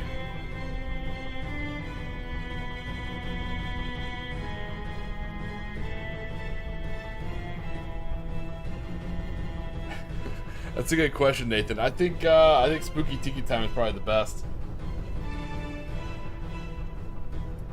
You know, Tiki Time is all about just like kind of chilling out and just relaxing, and nothing's more relaxing than spooky. I say the difference between scary and spooky. Spooky is like you know what's going on, you're like, all right, I'm kind of cool with it. Spooky is more like Scooby-Doo, where scary is more like Resident Evil. You know, both generally involve a mansion and some scare tactics. You know. Probably a hot nerdy chick, so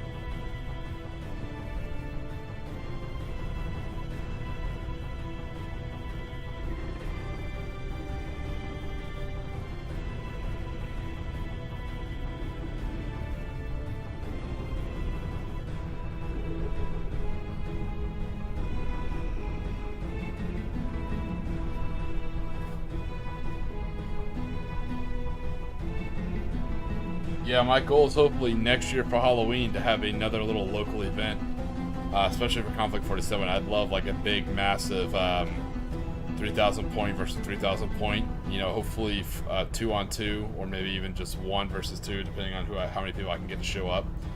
I would love to have a really nice little, almost like a Conflict 47 apocalypse style game.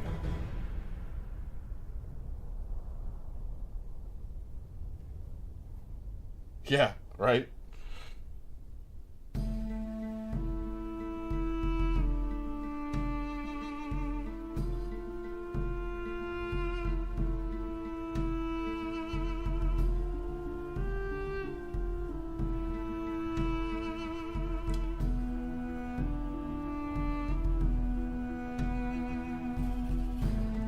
I remember when I first played Resident Evil 2 when I was a kid, and I was the first one I played, right? It was super scary, and it was in a police station. I really understand. Like, why do I need all these stupid keys to get around? Later, I ended up, kind of working in a police station. And later on, I found out the whole thing is that it was built on an old museum, and that's why, like an old art display. I was like, okay, that makes a lot more sense. But like walking around a police station, just kind of cracked. It was like, oh man, I gotta go take a piss. Oh shit, I gotta go find like the heart key just to get to like the head on the ground level, you know. Or it's like, oh no, I left some of my duty bag up in my locker. You know, I better go solve this puzzle and go find the hidden wheel to turn off the steam. You know, so I can access my locker.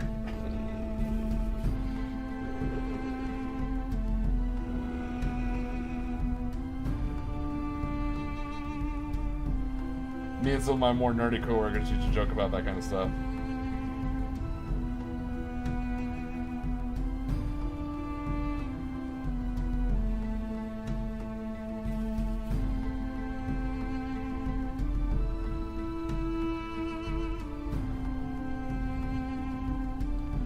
Alright, we have 5, not counting Imhotep.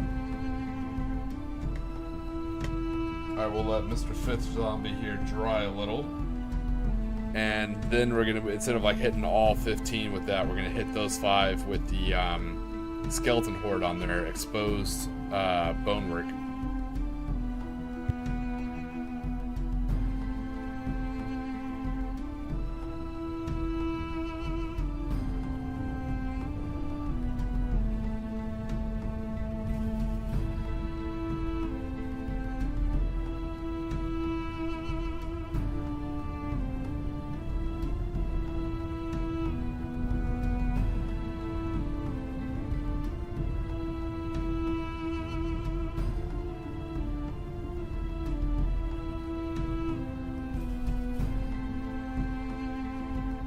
exactly what it is. Where you come in, you're like, man, I had that last, I had to, clear out the E Club or bust up a domestic or fight in the barracks. I got pretty banged up. You go at the end of shift to turn in your weapon at the armory, and you stop by and start chewing on some of the ferns in the lobby. Like, oh, I gotta get my health back up. Gotta eat these green herbs. I don't know what they do, but at the end of shift, you're all beat up. You're crouched down, eating some herbs and shit.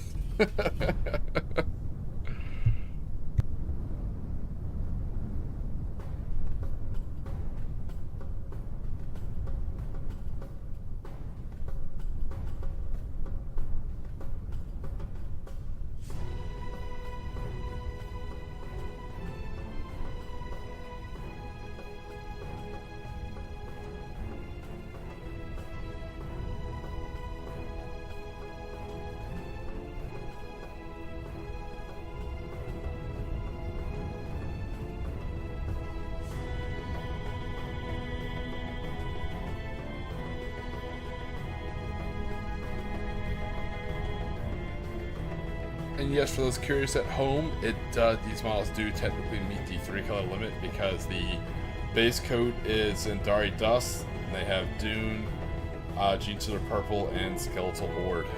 So, boom, that is 3 colors. Barely, but it is.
No, I know when you're walking through Pandas, you're like, Tiki, you madman, these are the exact same damn colors.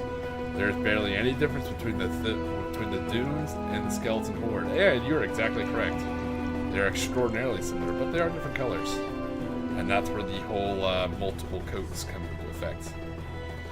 You don't have to say multiple thin coats because it's contrast paint, so, literally it's already implied that they're about thin coat as you can get.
So when this does go on, it dries just a little bit darker, and it almost dries a little bit... How do I explain this? It dries a little bit drier than the dunes. The dune still stays kind of clumpy and wet looking, where these hands dry a little bit, which is kind of cool for me because it kind of makes it look like the bones are a little bit drier than the wrappings that kind of wrap in them.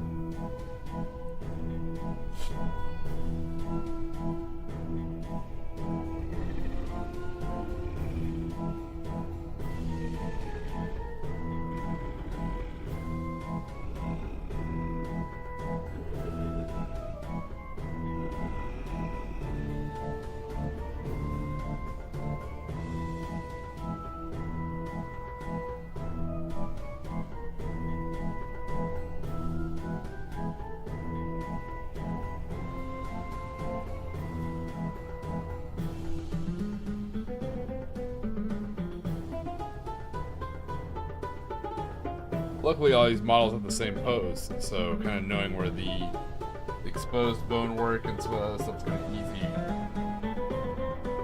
It's not going to change from model to model.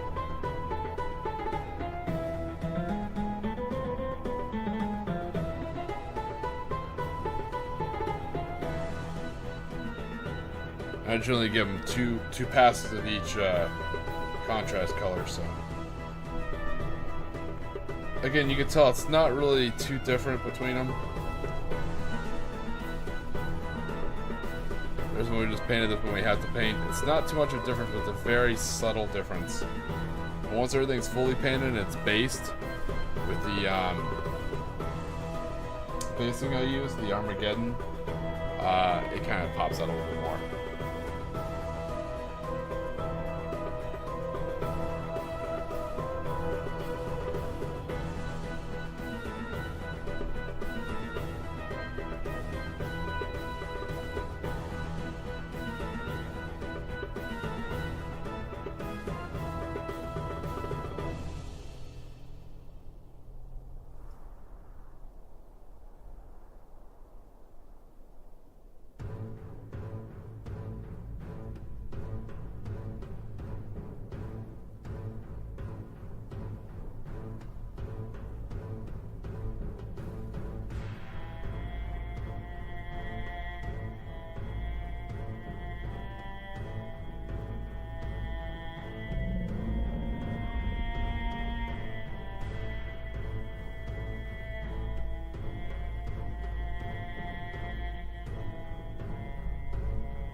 Also, the background music does have a whole bunch of creepy sounds. So if you hear like, you know, bugs flying right by you, or like a wind gust or something growl, it's just a song. Or is it? Could be something behind you. You never know. It's Halloween, but yeah, it's probably just the background music. It's also got ambiance added to it.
Alright, that's 2 down. Like I said, that's the key when you're batch painting. If you're not on a super big deadline, if you're just relaxing, like I said, I'm just having fun doing a holiday stream, I recommend it groups of 5. I'm not the batch lord, I'm not the master of painting or the master of batch painting, but some of you who've watched the stream before remember the time I was invited to a tournament. You know, I got a week's notice and I ended up having to paint, what did I say, I think it was like 40... It was like 46, I want to say. It was a shit ton of Imperial Japanese Riflemen I had to build and paint in a week. It led to insanity. Batch painting went out the way. I think I kept trying to batch paint more and more. I think I got up to 10 before I went crazy and back down to like 8.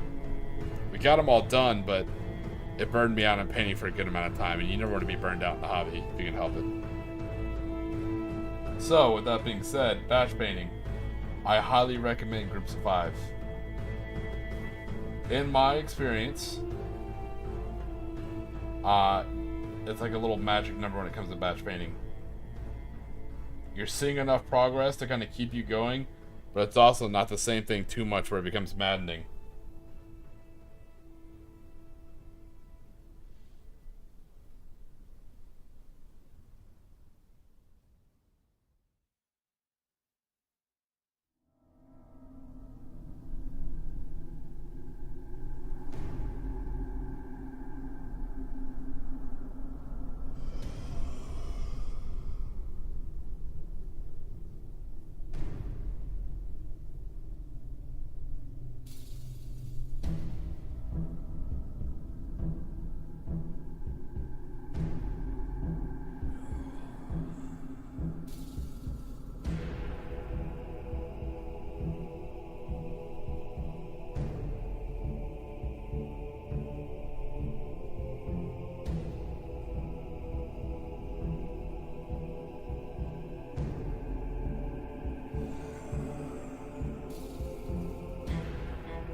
So one of the things that makes the Totem Core, these models, or the rules these models will be using so effective is because they're Hordians, because they're zombies. I mean, they're slow, but they're really not affected by pins. I mean, you can just keep pouring rounds at these guys until you kill them.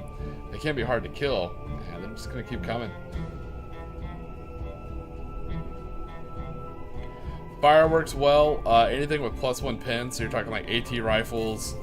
Surprisingly, the Japanese dual barrel AA gun absolutely shreds these guys. I mean, I think that's where I've seen a lot of walkers carry light autocannons. You see it in the Spine, you see it in the Cossack light walker.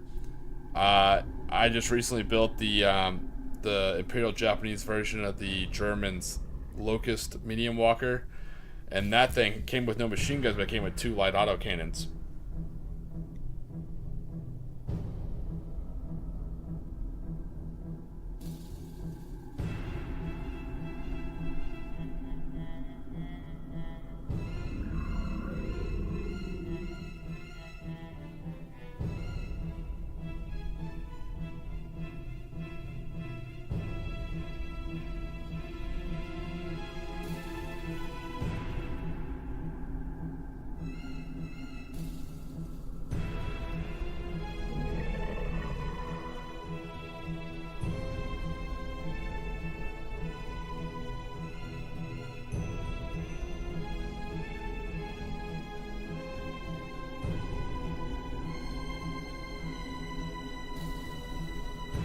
So right now we already hit them with dry spray primer with Zendari dust, which does a lot of our work for us. We hit the wrappings with that Argoso Dunes, and we're going back with Skeleton Horde, hitting the bones. Then we'll go back over the dunes, cover up the wrappings again. Then we'll go back over with Skeleton Horde, do a last run on the bones, especially the face, get it nice and dark. And then we'll put in the 2 purple eyes with jeans that are purple.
Alright, we're making progress. Like I said, this is number 4 of this particular batch.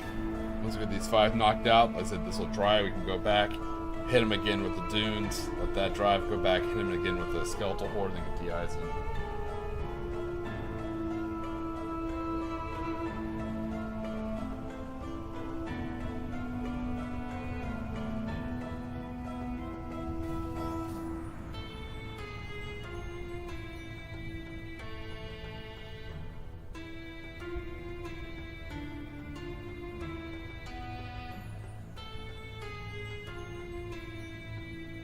So the traditional Comic 47 is kind of a weird spot. Most of the people I know who do play, or those I at least see online,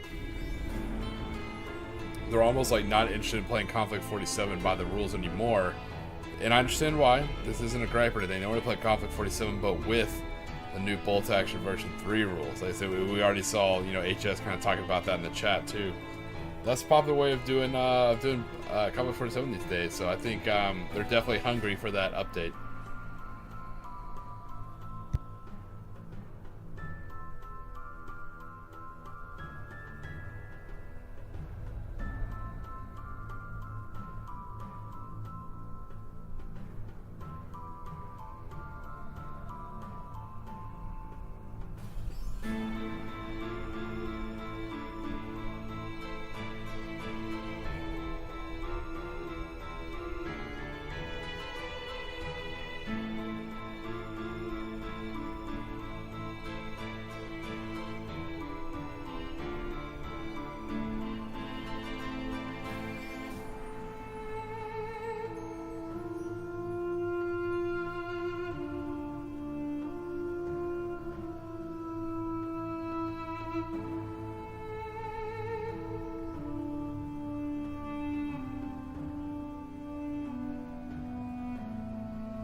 Yeah, it's kind of like it's kind of like playing The Price is Right, you know, but they know the right answer. And if you're wrong, you have to pay the difference. And if you're right, you just have to pay the number you said.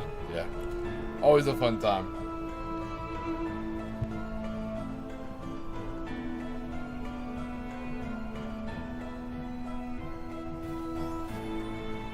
Actually, I do have a legitimate ghost story. So, I've had an interesting life. I've had a lot of interesting jobs. I've been to a lot of places in the world, not fully around the world. I didn't really get to spend much time in Asia, fortunately. But I've seen a lot of things, and some of those I've seen ghosts on numerous occasions. I've been in some haunted places. One of my favorite ghost stories, absolutely terrifying. So this had to be maybe 2012, I want to say, probably 2012. It's Halloween in northern Italy. So I'm in the military and I'm on duty, and part of our loadout that day, we're just doing base security. Because we're night shift, we have our Stano, our surveillance, targeting, acquisition, and nighttime observation devices, aka night vision goggles, except these aren't goggles, they're monoculars, right? So it's just a single tube.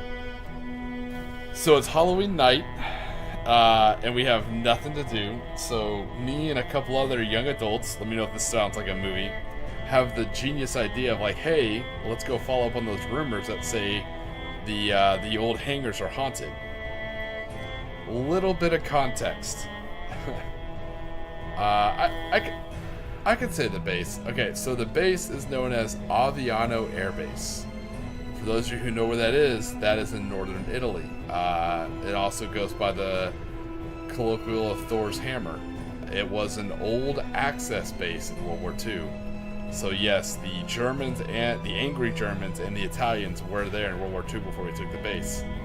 So with that being said, with it being in northern Italy and so close to the rest of Europe and Germany, it is connected, it had an old rail line, so a lot of cargo was moved on and off that base by rail.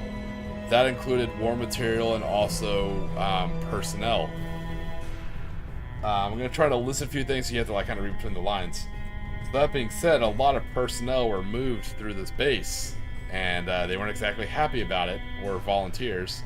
So in the hangars, there are these massive jails built in there. And we were always told that that's because that's where they used to put people in between transit. And so those hangars, I'm telling you right now, are fucking haunted. So we show up, a couple of idiots, you know, with standard NATO small arms, right? NATO caliber small arms, 5.56 and 7.62. You know, we show up in a Humvee, we get out, you know, so in order to cover this is we call into our command center and let them know, hey, we're doing a training exercise. Because we are exactly doing a training, yeah, I guess it is by definition a creepypasta. You're exactly right, Nathan. I never even thought of that. It's hilarious. So we call it in as a training exercise. We're going to do a little bit of room clearing, you know, and urban combat training. So our flight chief doesn't care. They're like, yeah, sure, why not? Knock yourselves out, right? So I think they knew what we were up to. So we stack up on the hangar. You know, we have our, you know, we're in full kit, full battle rattle. So we have all our rifles, our gear, our helmets, you know, gas masks, all that stuff, right? So, you know, we're practicing, you know, breaching and going in, all simulated, of course. And then once we do that for a little bit, we're like, all right, guys, let's have some fun. It's Ghost Hunters. So we put on our NVGs and we're sweeping this building.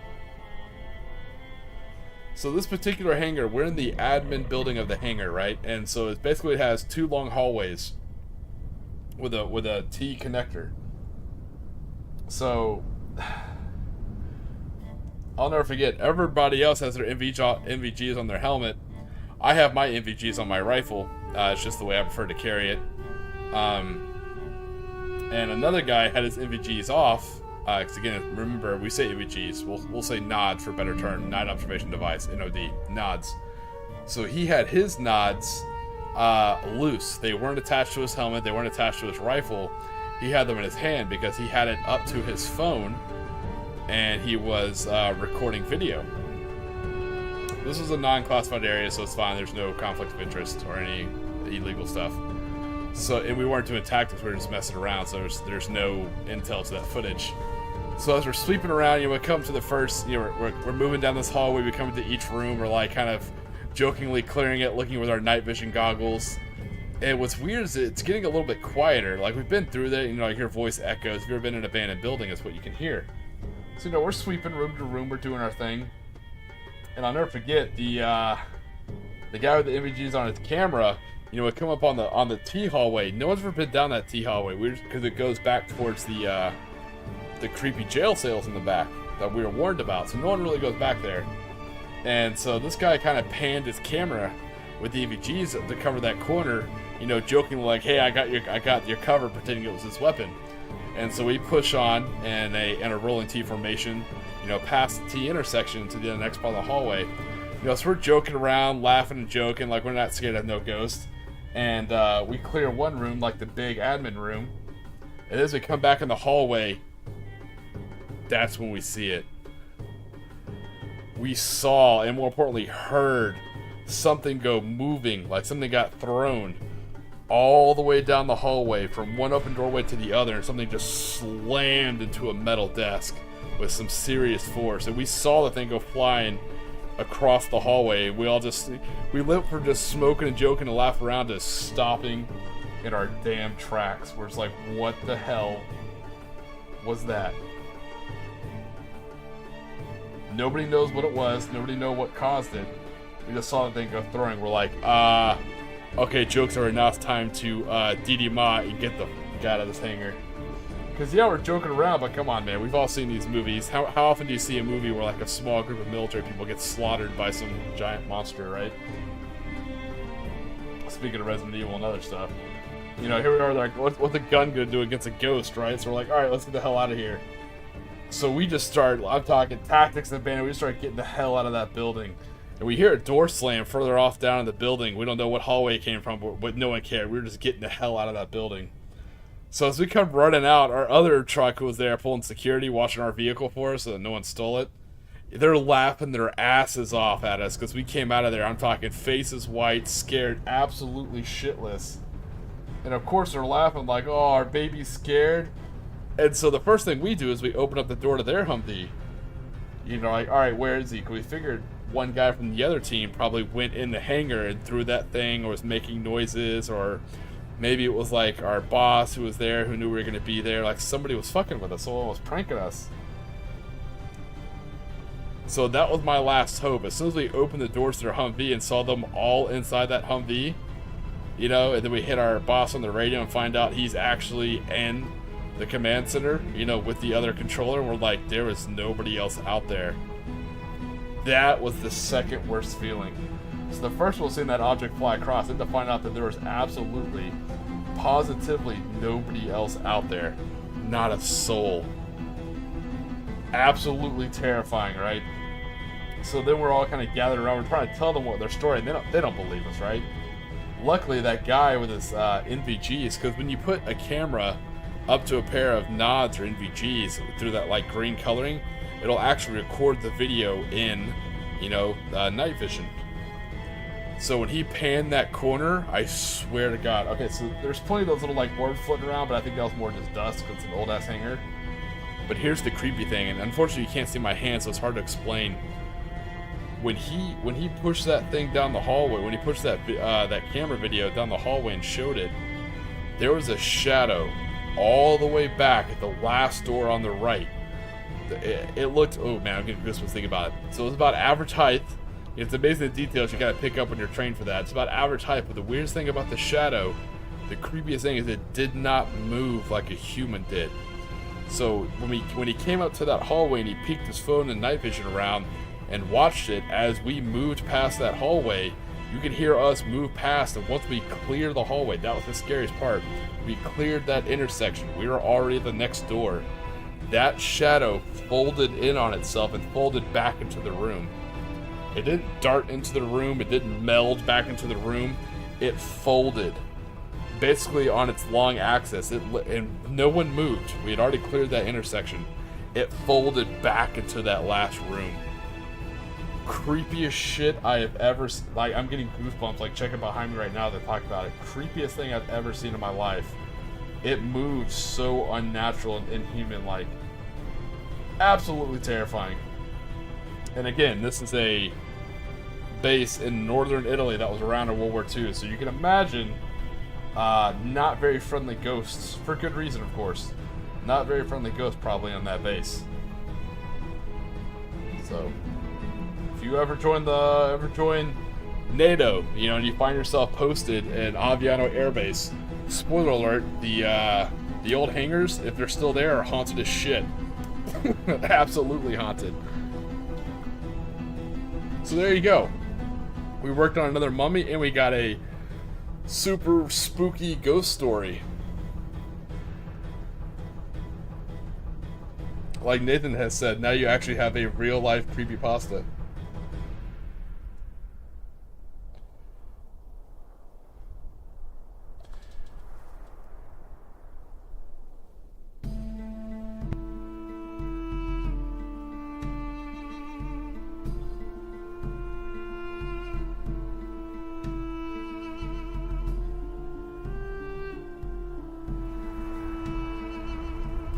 So yeah, that was the worst. Seeing the object was pretty bad. It was like pretty, how do you say that? It was like scary and also humbling.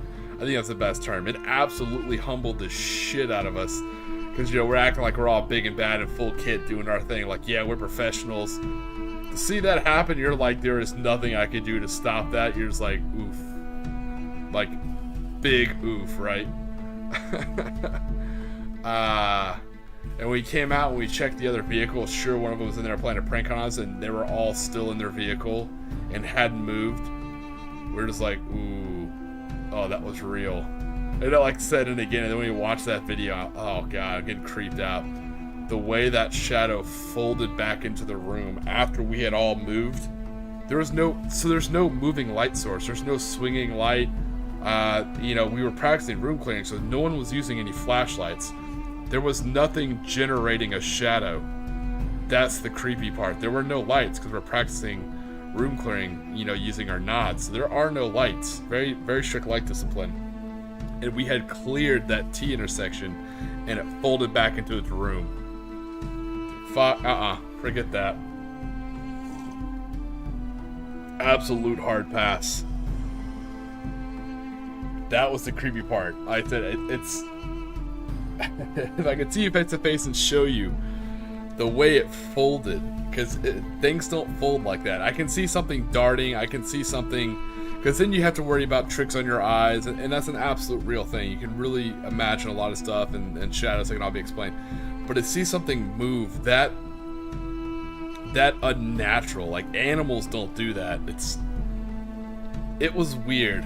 It was absolutely weird. And then when we told some of our higher ups, because like, hey, you know, we read the report, you know, we read the daily security report. We found out you guys were training in Halloween in the old hangars. Like, no bullshit. He's like, were you guys like ghost hunting? We're like, yeah, we absolutely were. And he's like, yeah? Did you find out they're haunted? I was like, yes, they absolutely are. He's like, yeah, I told you they're haunted. And he walked off, didn't say another thing. So I'm like, yeah, that's true. We were warned. You know, dumb lower enlisted are gonna do dumb lower enlisted things, I guess.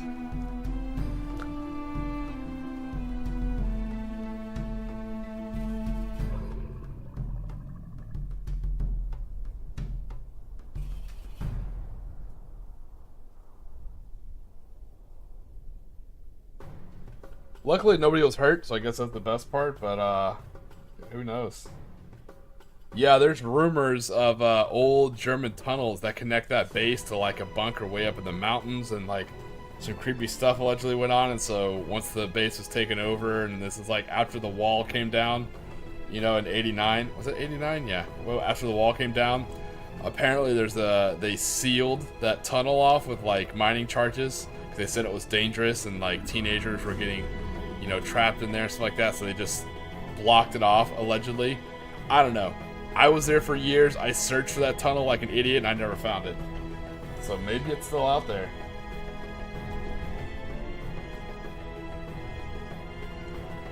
So So there you go. You joined in for a stream of a Halloween special stream where we're just painting mummies, and I'm over here dropping you a side quest like a Bethesda game.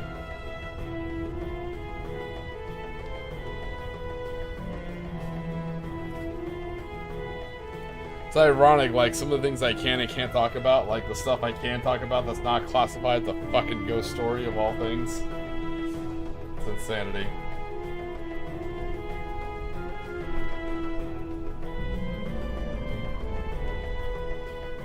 I do have that video still somewhere. I think it's on one of my old phones. I'll have to check it. I have some really cool footage of some really cool training I did in multiple iterations. So I'll have to find those. Some very unique videos, and that's definitely one of them. I'll have to try and find it.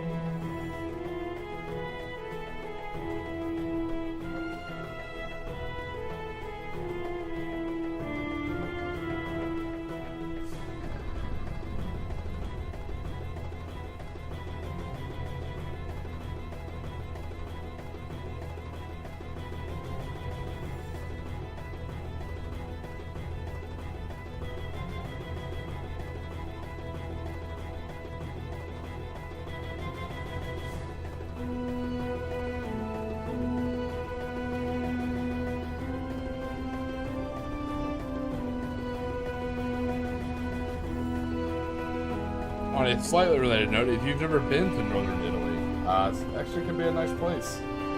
I don't know if you like snow. I guess go in snow time. I hate snow. I hate the cold. But I mentioned earlier in the stream, if you happen to live in Europe, I cannot recommend enough. You have the vacation time. Schedule, get a hotel, and get a hotel in Venice, and go to Venice for Carnevale.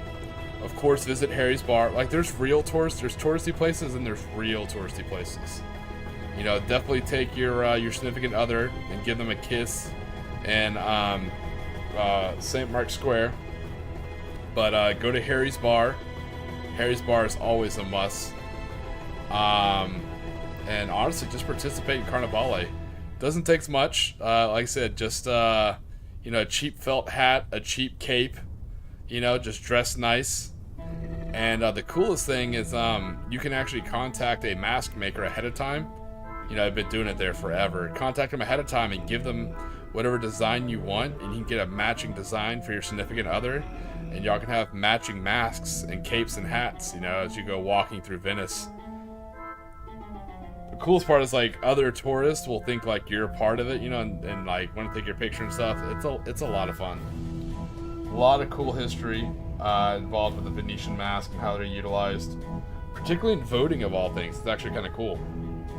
You know, they wear it during Carnevale or when they're going out at night. That way, nobles and the merchant class, they could cover their identity and go out and enjoy, you know, pubs, or they could go out and enjoy some of the more rambunctious nightlife and not be criticized for it. You know, they could hide behind a mask. And same thing, a lot of times when they did the big town votes on stuff, people would show up with masks and vote. That way you can't be bullied for what you voted for later on. If you're an amateur historian, like I say amateur historian, it sounds so douchey. If you like history and you read about it a lot in your off time, I can't stress how cool Venetian history is. A lot of people don't know. Here's your cool Venetian fact of the day, right? A lot of people don't know this, but Venice has two flags. If you ever go to Venice, what you will see is you'll see that oh man, I can't. It's not a manticore. It's not a chimera. It's basically like a sphinx. So you'll see like kind of like a sphinx or griffin, whatever you want to call it, whatever mythical animal, right?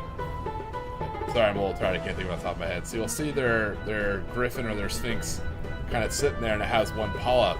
If the paw has a book in its hand, the city's at peace. It's this peacetime for the city, because it used to be a city-state, right? It used to be its own nation. So Venice is at peace. If you ever show up and that thing's holding a sword in its hand, that means shit's about to get real. That's their flag of war. They actually have a flag of peace and a flag of war. And when you think about it, Venice is a very large maritime nation for a long time. It remained independent through a lot of stuff. You know, they had a decent Marine Corps later on in history, but early on they had a very, very strong naval presence. And so when merchant ships were coming in and out, they needed to know, like, hey, is it safe to come in? Like, hey, we're at war again. They're like, ah, shit, here we go. And they're like, oh, cool, we're at peace. Nice, my goods will sell for a better profit, you know? Yeah. Venetian history is some of the most interesting in the world, I think. I'm insanely biased, though. I went to that city every chance I got.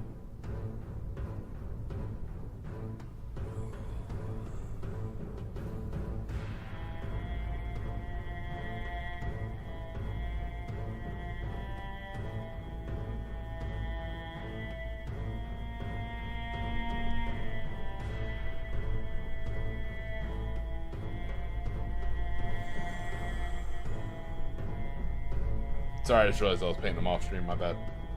Let me bring him back up here. He's getting all excited about the actual ghost story and talking about Venice.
So the trick with this first pass of Skeleton Horde is just to get some of the major bones.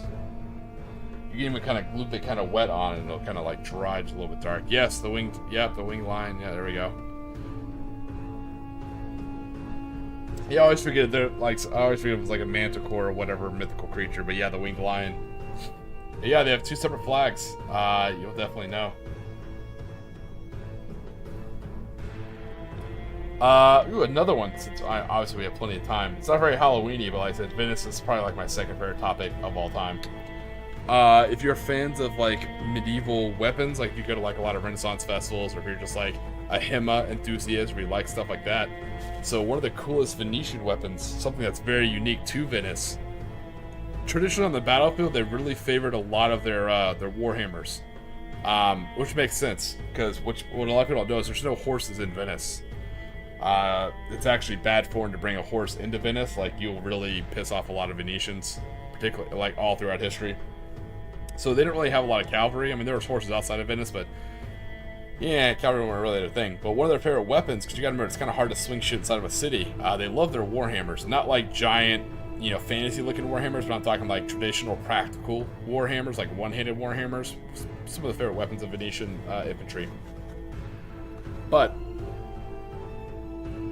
a blade that's very unique to Venice. You'll see them now more as works of art, whereas back in the day they were actually very kind of practical. Is a cinquedera. My Italian's very rusty. I apologize. I think it's cinquedera. So it's loosely translated to 5 fingers. So if you've ever seen this blade before, it is a very large dagger. I'm talking like a Bowie-sized dagger size, very large dagger. And the blade is a triangle. It's almost like if you ask like a kindergartner or like a child to draw a dagger, this is kind of what it's going to look like. It looks almost cartoonishly big for a dagger, but it's technically a short sword. And what makes it unique is it is a it's very made for stabbing and making deep cuts. But the way you can tell a cinquedera, the way it looks familiar, is the blade is kind of waved in and out. It has grooves going in and out. Not vertically like a kris, you know, those like crooked daggers that looks like necromancers use, you know, but no, a cinquedera, they're often called like a fan blade or like a fanned dagger, because it literally looks like a metal fan. It's also beautiful for art. I mean, you can paint beautiful paintings on these, and those are the cinquederas that survive to this day. They actually have paintings on them, mostly of the city or other things, because, you know, city Venetians love their city. But they're perfect. If you look at them, they're perfect for city fighting. You know, a gentleman, if you look elsewhere through, you know, Europe, gentlemen always wore swords. You know, it's kind of hard to wear a long ass sword. I can tell you from experience, I didn't carry a sword obviously, but after drunkenly stumbling around that beautiful city, you know, there's a lot of small alleys and narrow stairways and bridges and people everywhere. Having a sword hanging off your hip, you're going to smack a lot of people. It's going to get caught up. It's going to be hard to draw in an alley when you get jumped. So what they had is these cinquaderas, these very, like, large knives, but they stabbed deep, and that was the whole point. It was literally made for, like, backstabbing. Someone goes walking by an alley, you pop out from a door, and you sink this massively huge cinquadera dagger. You know, and it cut deep, and it cut such a... Because the blade was thinned and warped in and out, it had those grooves, it was actually extremely hard to suture. Oh, yeah, dude, don't trust me with my pronunciation skills. I am still a Yank after all. I say cinquadera, maybe it is cincadera, I'm not exactly sure. My Italian was terrible. My Turkish and Arabic was decent, but I was never very good with the Romance languages, like Spanish or Italian. But yeah, it is Italian, and it is something that is very uniquely Venetian. Is that 5-finger fan blade. If you've seen the blade, you know what I'm talking about. They're absolutely awesome. Super cool. But yeah, that is a very uniquely Venetian weapon. Perfect for gentlemen to carry for fighting in back alleys. I think later on, Venetians were... Because there were still duels. They still dueled like everybody else, but... I know the stick sword or the cane sword kind of took off in the UK for a little bit and some other places, but the cane sword was wildly popular in Venice. That was a definite weapon that was highly favored a little bit later on.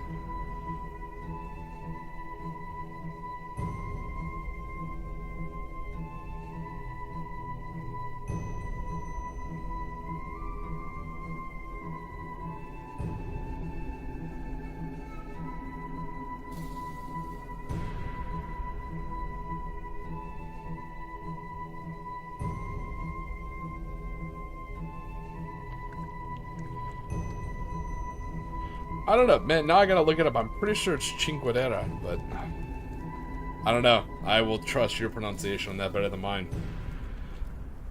It's one of those things where I try not to pronounce things. It sounds so dumb, like I know I'm a tourist, so I try to pronounce things the way they're pronounced because I feel like it's like trying too hard, you know?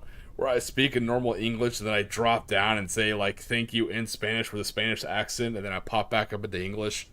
It's weird. I know some people do it out of respect, and I get that, but I don't. I just...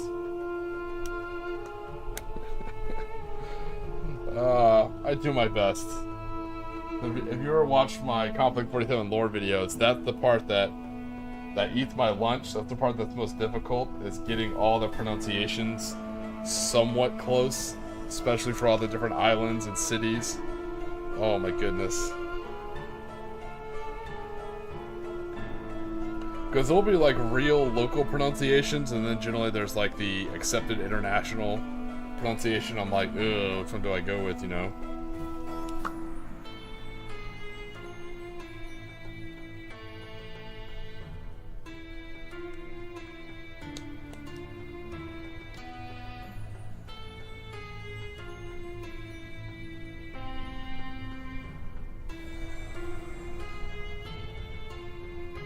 If it's a respect thing, like if it's someone's name or the name of a proper or important thing, like deity or a city, I do the best I can, you know, pronounce it in the traditional way of that language. But if it's just something else, I'm just trying to communicate something, you know, like I'm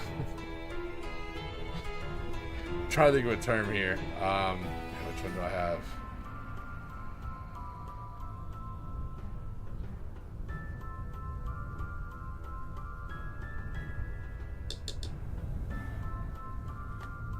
I can't think of a word off the top of my head where people like over-stressing the correct pronunciation of it in just everyday language. I think it's just cumbersome and weird. I'm trying to think of one.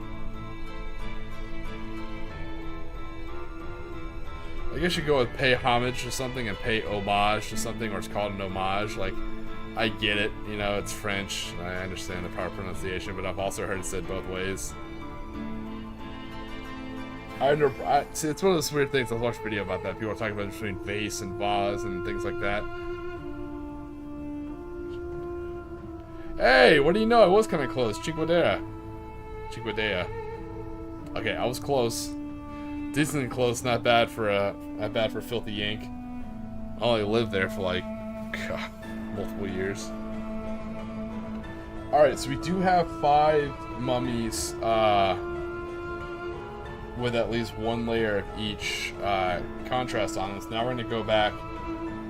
We're gonna hit the wrappings again. We'll hit the bones again. Then we'll hit the eyes. And then we'll move on to the next 5.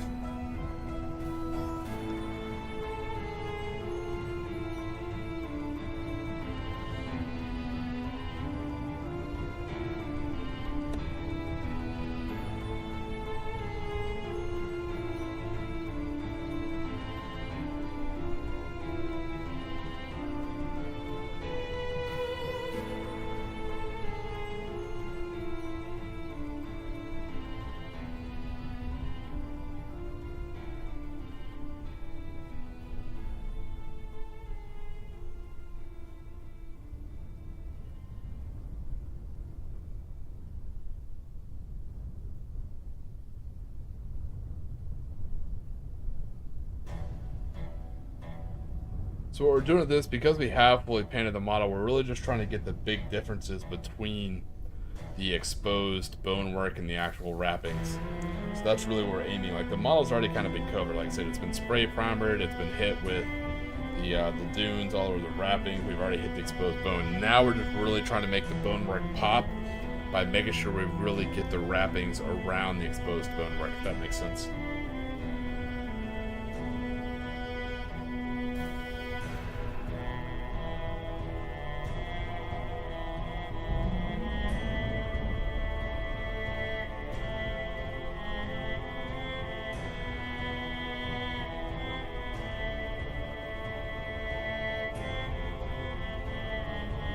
Is that I really want the face to pop, so I'm really trying to get the head wrappings pretty dark.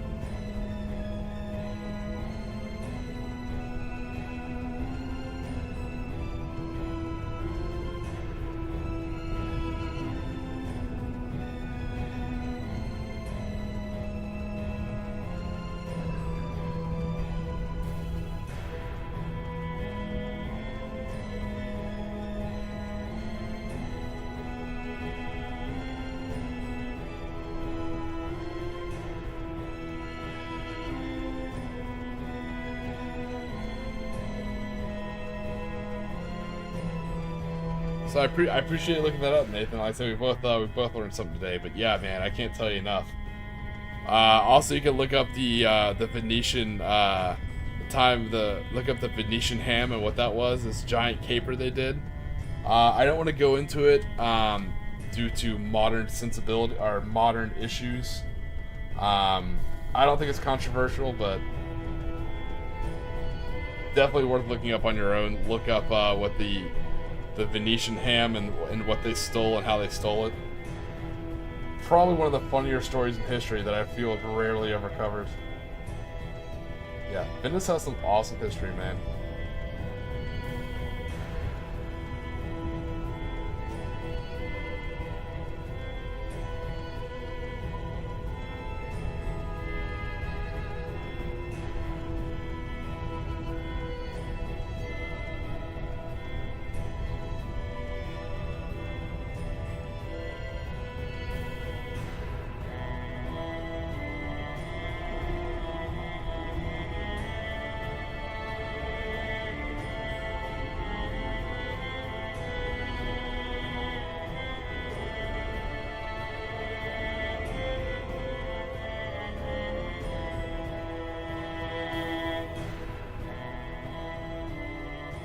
There you go, so with my hand behind it.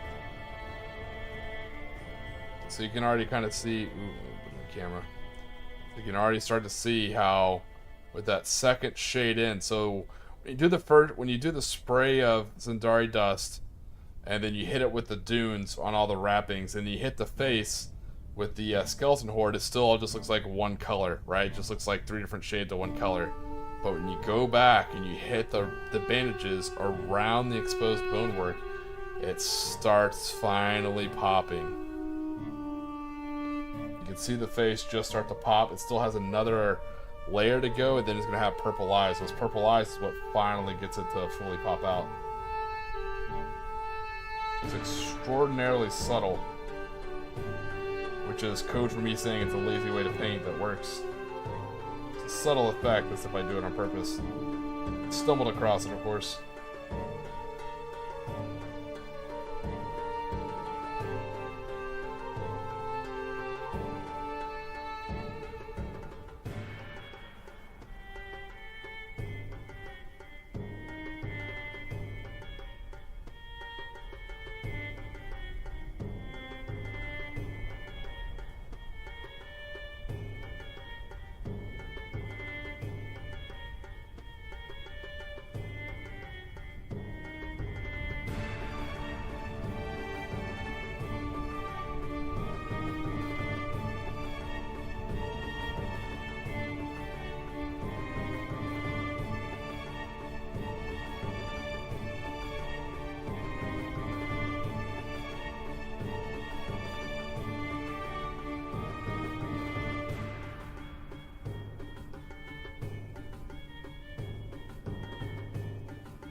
So this goes back to my other tip again. Not a super talented painter compared to other people. I mean, I can paint in mass. I'm definitely a quantity over quality guy.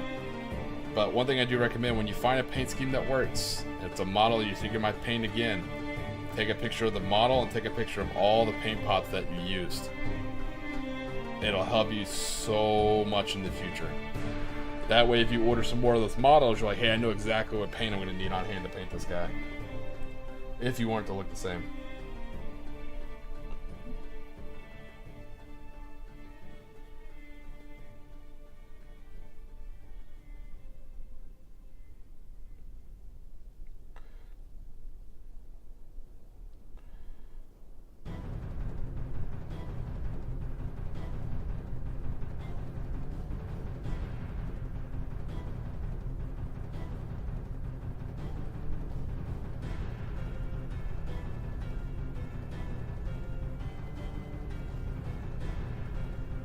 Yeah, that blade, that Cinque Dea, glad I was saying it somewhat close to correctly. It's also because, you know, you wore with Venice being on the water, you know, it gets cold, especially like wind whipping up off the sea. And so, you know, that's where you saw a lot of boat cloaks. You know, these weren't very long cloaks because you don't want your cloak to drag on the ground, because the ground, that city has like 12 tides a day. Like, parts of the city just flood randomly throughout the day. It's normal, you know. So back then you didn't want a long cloak, you know, like other nations or nobility. They had like these long cloaks where they kind of like hide their sword at their hip, you know. They had like an arming sword, you know, and they had like this long flowing cloak that kind of covered it, you know. And not in Venice. Like, they have these shorter boat cloaks, so you can't really like conceal or carry a sword on your hip. So that Cinque Dea, you know, especially if you go to backstab, you know, if you pull out a blade, especially at night, the reflection of the lights of the city or torches or moonlight will shine off your blade. So to be sneaky when they pulled out these blades, you can just imagine the old classic rogue statue from like old school style D&D or like Dragon Strike and stuff. You know, you kind of like wrap your boat cloak around your arm and you pull out this big old Cinque Dea, and it's actually kind of covered by your cloak, your shorter boat cloak, as you kind of usually backstab your enemies with it. And that blade cuts deep and wide.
All right, we are tearing through this batch of mummies.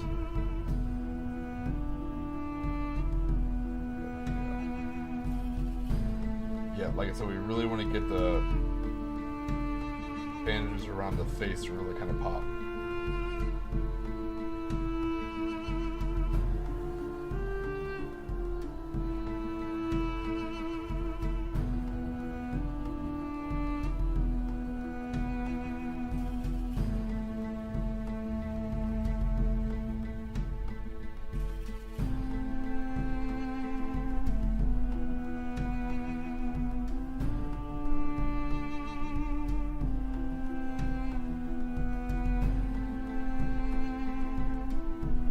Yeah, so to make this army, this Cult of Imhotep up to the full 1250, using a big Combat 47, I had to finish all these mummies. And then those Warriors of Nujabes, those count as Shrek Wolf that was broken out a couple streams ago. I'd have to knock out 12 of them, so that army calls for 12 Shrek Wolfen and 21 Totenkor mummies. That's on top of the 2 infantry squads and the tank.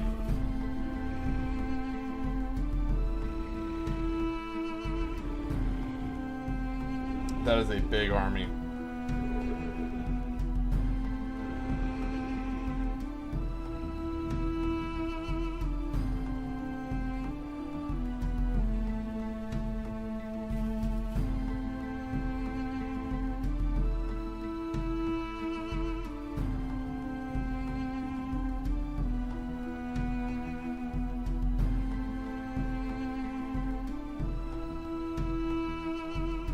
Ah, yes, and speaking of this, Nathan, you may get a kick out of this. Did you know the nation of Venezuela was actually named after the Venetian city? Because of all the natural canals and throughout the country where they landed when they first explored Venezuela. All the natural canals that were there reminded the explorer of the great Venetian city. So that's where the name Venezuela gets its name.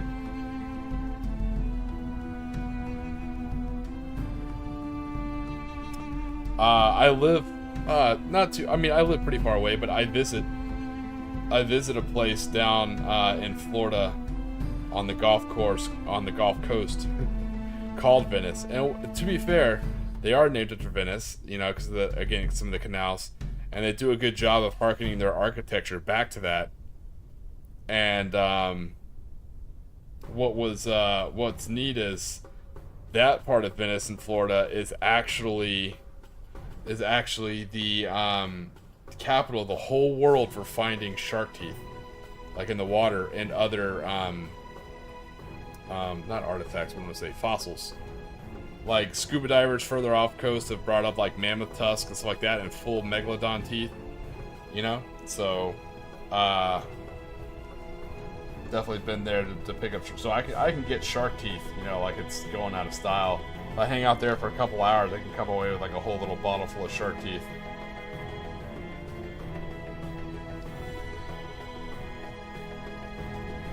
Hey, Paint Games, what's going on, man? Happy Halloween! If you celebrated up in Norway, man, happy Halloween. Glad you could swing in, man.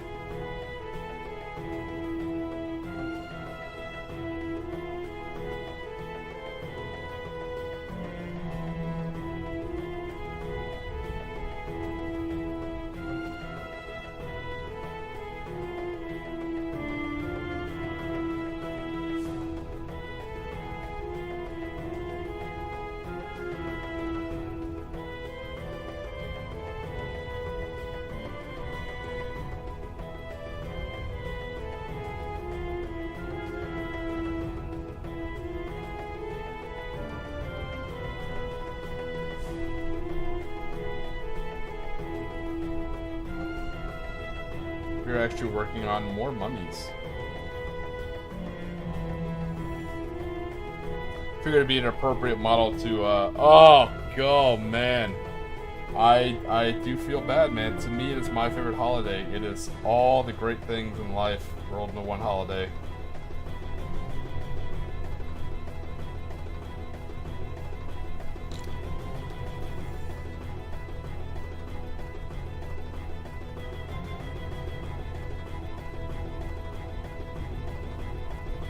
Yeah, you can go to Egypt, Illinois. You can go to Paris, Texas. Yeah, oh yeah, oh yeah. I at least like when they put new in front of it, you know? Like, oh yeah, this is, you know, like, jokingly, I don't think there's a city called this, but it's like, oh, this is like new Tijuana, you know? Or this is like new would be another example. Like, new Detroit.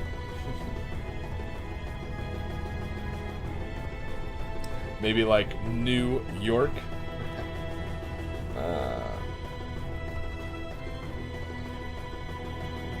Alright, hey, tell next vid I said hi and tell him happy Halloween, man.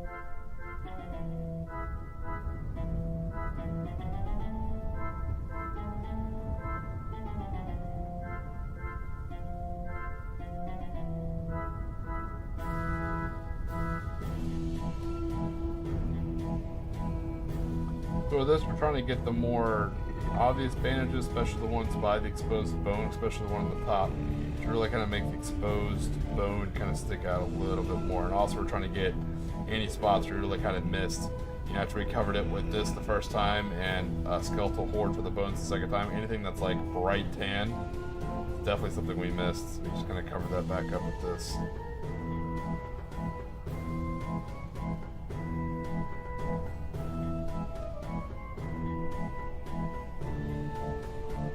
Yeah, don't worry about the feet so much. Like I said, we're gonna go back and this will all be kind of covered with the basic material, but you should probably still have the feet a little bit.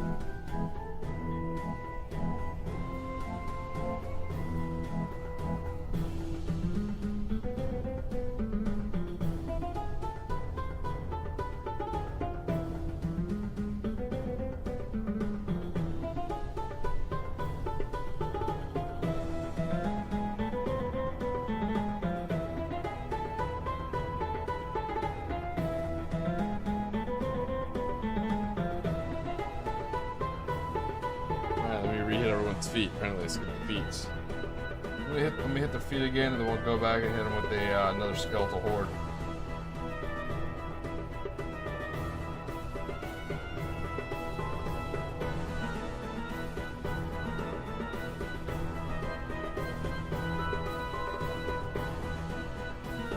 Oh, you can already tell they're already proper. They're already looking more proper, mummy-like. So here is one that's. It's awaiting its second skeletal horde cover, and it's awaiting its eyes, but you can compare it to just a spray primered one. Very subtle differences, but like I said, it at least popped for me. It popped for me like 3 feet away from the tabletop.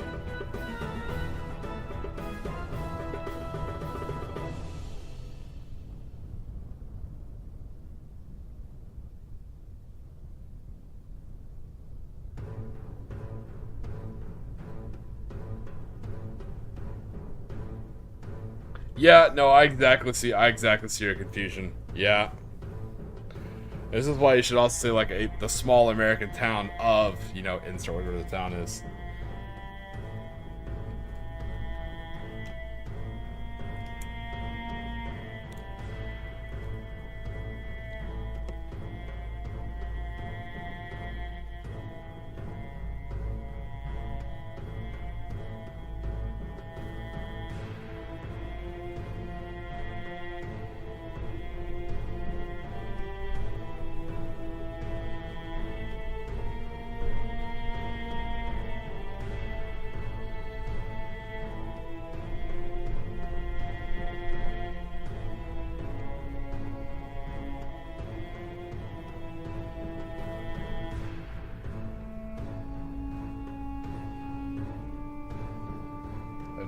close that.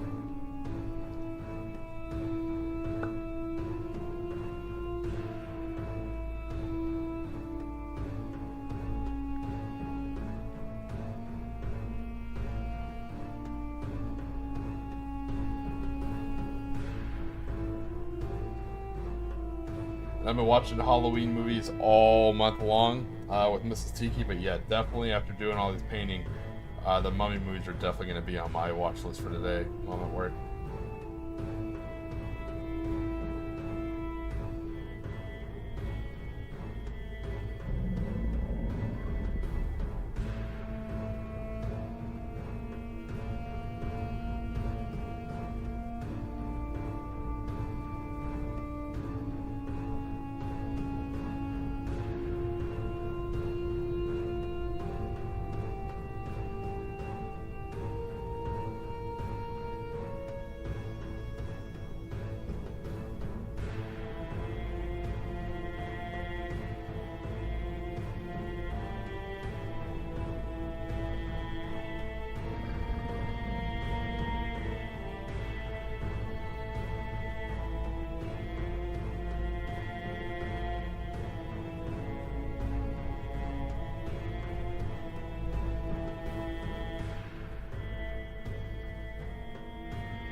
Alright, so we're still working on our second coat of the dunes.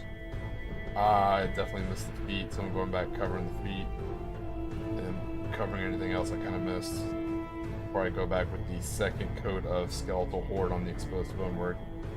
Because then from there I'm going to go in, I'm going to hit the eyes, and then just again, kind of clean up.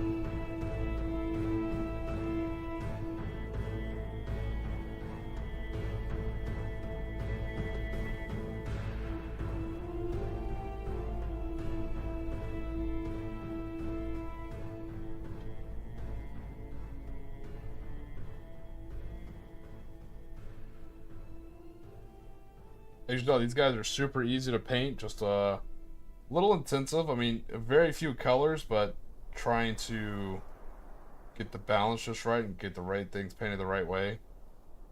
It helps that they are monopose, though. I know some people don't like monopose in their army, and I understand why. But when you're at a certain level and a certain list, I mean, it's like, come on, man, there's only so many poses.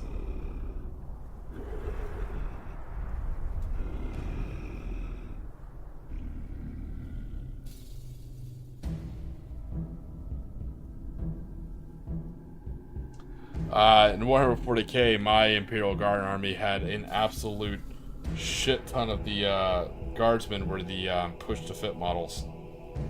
I didn't care that they were basically monopose. That was, for those of you who remember, that was such a good deal back in the day.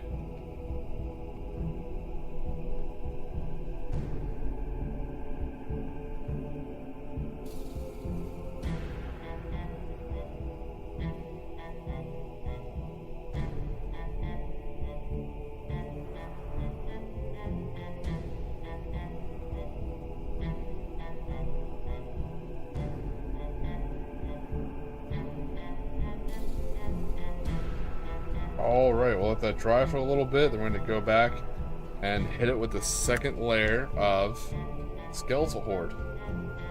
And then the eyes.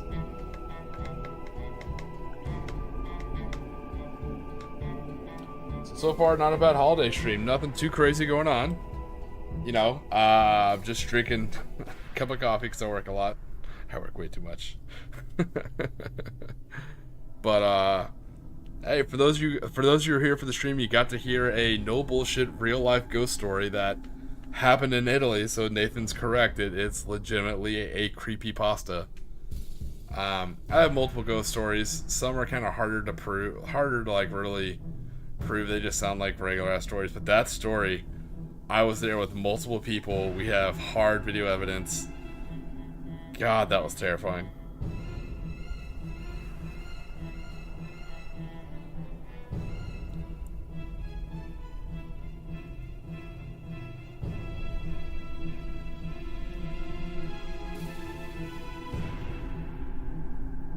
one thing I love about this hobby is it really does bring people around from like all over the world. We kind of like talk a lot of stuff and, you know, share stories. And a lot of times it's always like a friendly ribbing between, you know, who has cooler holidays and stuff like that. But I have to say, if you do, I don't think my country is better than any other country or anything like this. It's nothing that intense.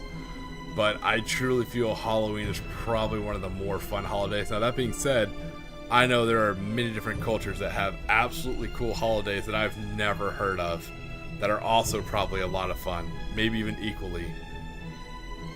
But I do definitely feel for those who don't have like a strong Halloween tradition in their community.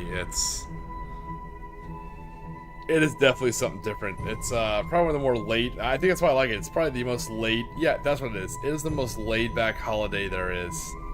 You know, everyone. You don't have to make plans. Everyone knows what's going to happen. At night, there's going to be trick or treaters and or parties. You know, that's what it is. You're either trick or treating if you're a child, or watching your kid trick or treat, protecting them. You're staying at home to pass out candy to the trick or treaters, or you're off probably making awesomely bad decisions in costume with other people in costume at a party. So there's really like generally 3 things to do on Halloween, and you're doing one of those things, and it's just a phenomenally good time. And you can do whichever one you want. That's the best part, is there's a mask and a costume. So if you don't want to deal with, if you can't people that day and you don't want to deal with people, you don't have to. It's like the one day you get a free pass to just wear a costume and do whatever the hell you want. It's kind of nice. Not like purge status, but like normal within a sensible society.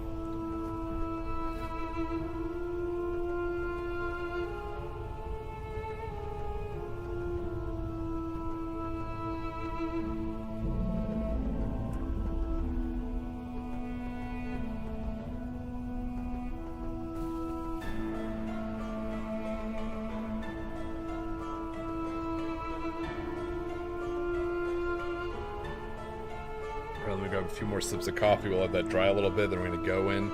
We've already done 2 runs of the dunes, and that's for the overall wrapping. And we've already done 1 of Skeletal Horde. And now we're going to go for our second Skeletal Horde. Then we'll hit their eyes with a little Gene Stealer purple. That'll be that. I said you can already tell the difference between the ones that are literally just spray primered and the ones that have already kind of been hit with contrast.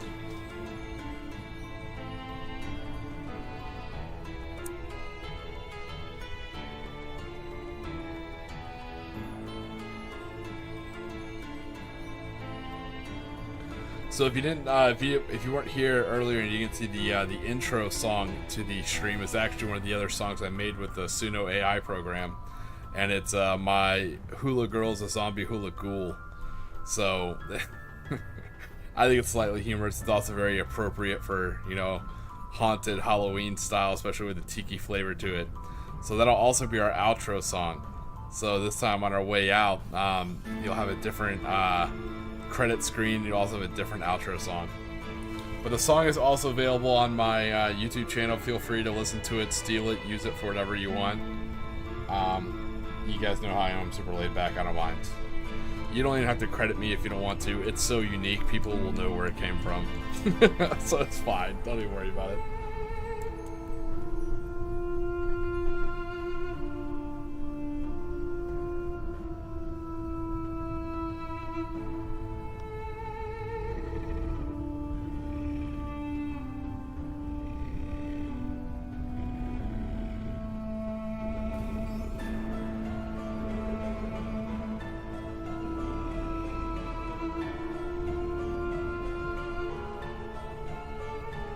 There we go, yeah, now you can see that Skeletal Horde go on just a little bit darker.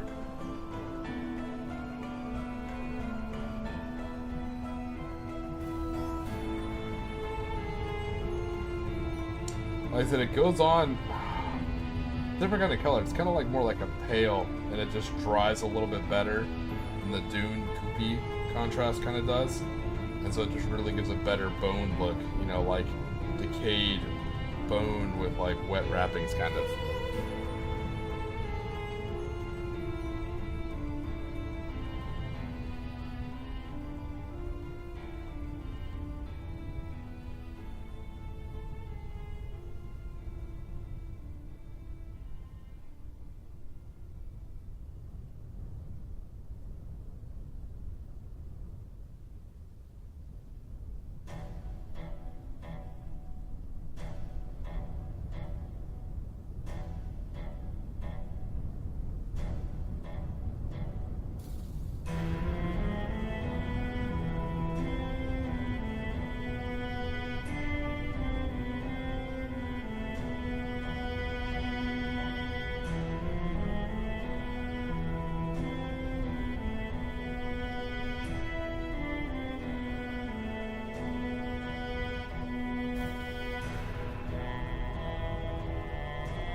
bad. I apologize.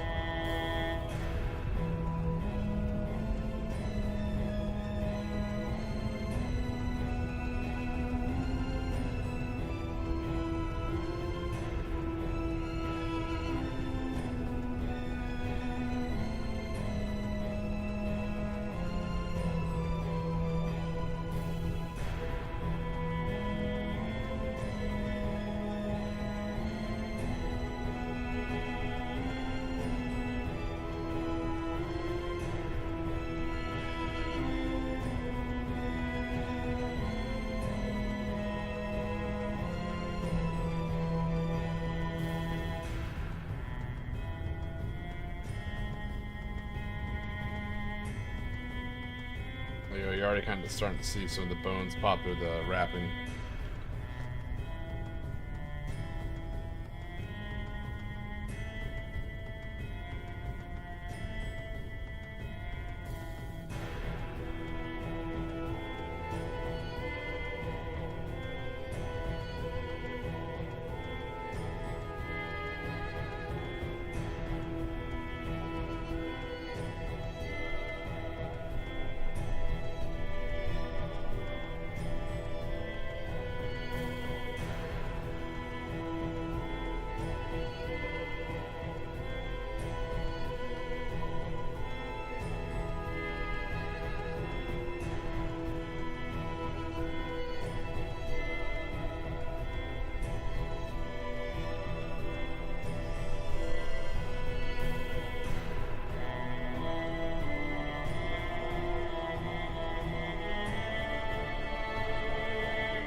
Alright, and as you do these kind of like multiple layers of multiple contrasts, it goes faster and faster because there's less area to kind of cover it. We've already kind of covered it.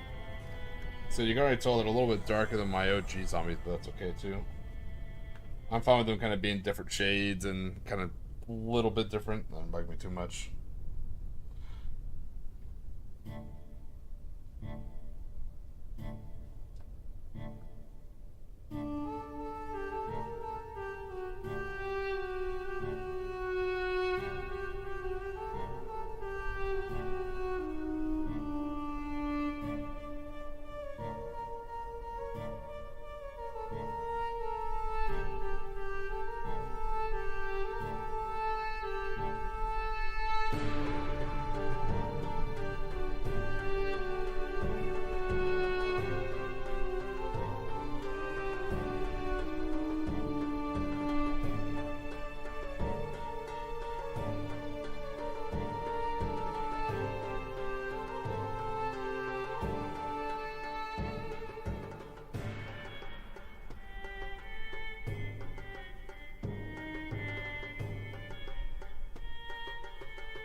Alright, there we go. Bones and face starting to pop a little bit better with that second coat.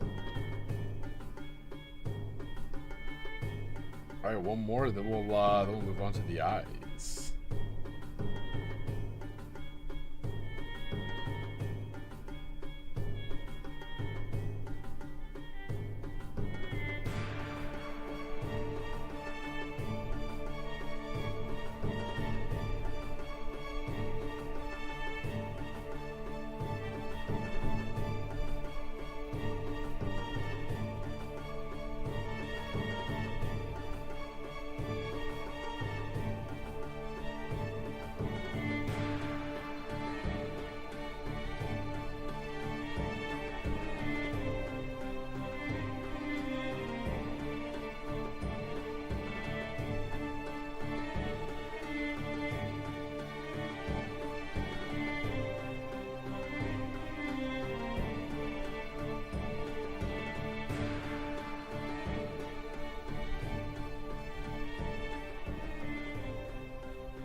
sorry about that. I had it muted.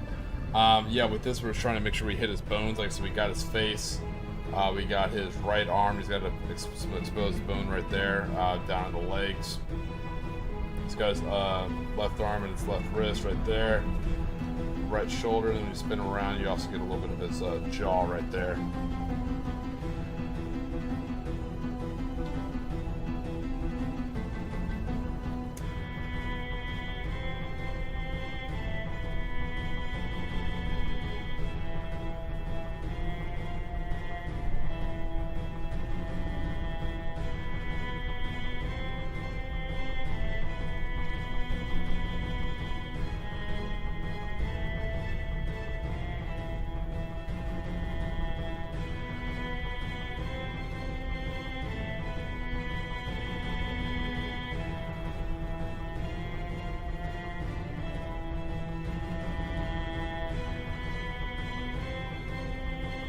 So for the eyes, we'll be using Jinx with purple.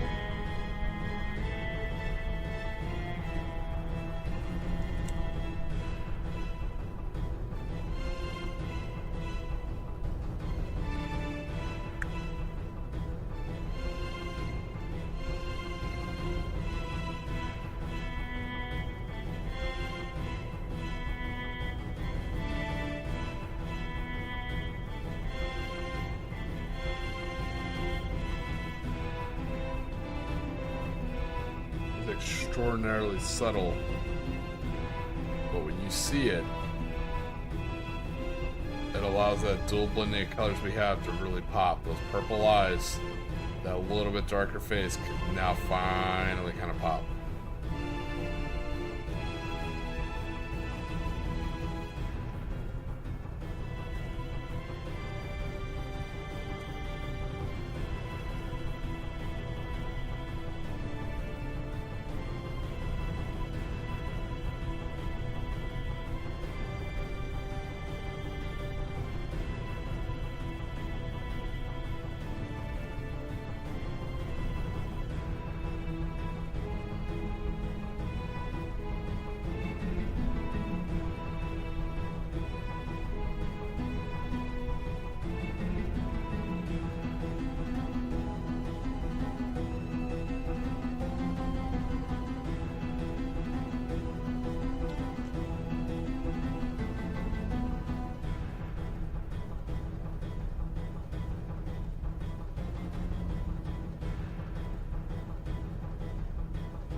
Far away, you can kind of see that purple when it kind of looks at you. The kind of purple pops just a little bit. But again, I'm no secret high skill painter with all these like weird terms.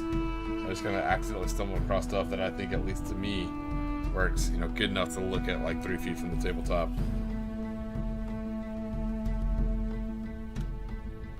This is actually the only models I've ever painted the eyes of. Usually I just do the face. Just kind of like dry brush the face of skin color or whatever color the thing is. But I think this one having like kind of shining, bright mummy eyes would be kind of neat.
Alright, there's our last zombie with his purple eyes. So it's a bit darker than the first zombies I did. But I think in a little bit of time, maybe that paint will dry a little bit less dark. I'm not sure. I may have done too many coats, may have made it too dark. Definitely a possibility.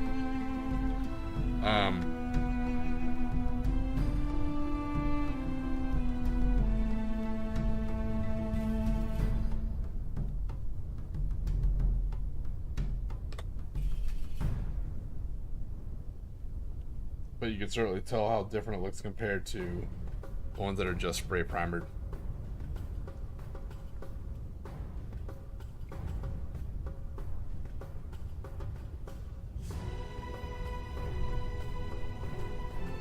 I think the purple in the eyes gives it just a little bit more, not really dynamic, just kind of gives it a little bit more life, or I guess unlife, technically, since it's undead.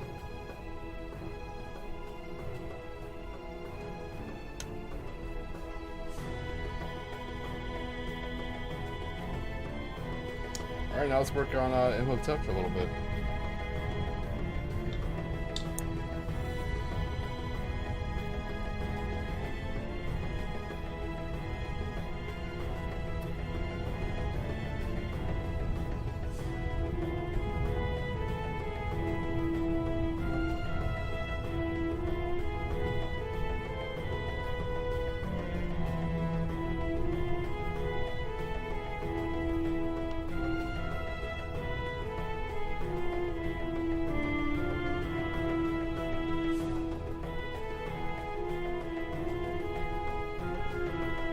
This will actually be the first pass of Skeletal Horde on Imhotep.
Alright, sorry I kind of went quiet, just kind of focusing on old master mummy here, Imhotep. Painting metal is definitely different from painting those kind of bendy, rubbery polymer ones, resin ones.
right, there's his first coat of skeletal horde on.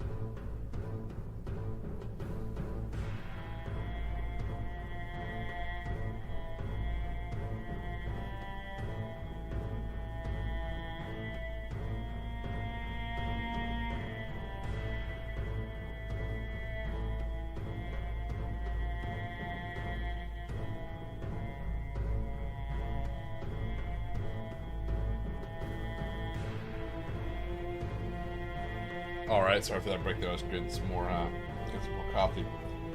Alright, now we're going to go back and pick up some of the things we missed. I'm going to take the first pass through with the dunes on his cloth wrappings. And then I think we're going to work on his Stig 44. And then after that, there's some time I think we're going to start working on his staff and chin, and then his headdress.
You can tell a spot over here by his Big 44. I missed the first time I was doing this. Let me get that part of his sleeve up there before I paint the actual Stig itself.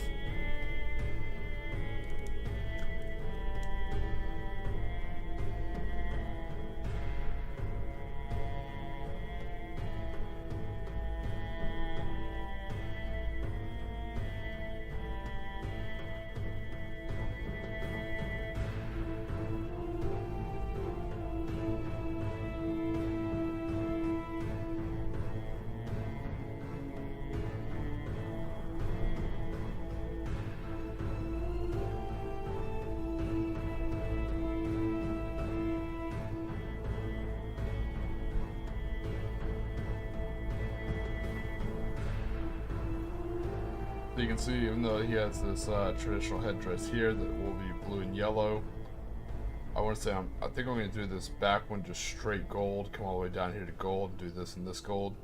I think only the front is going to be blue and yellow. The staff is definitely going to be gold too.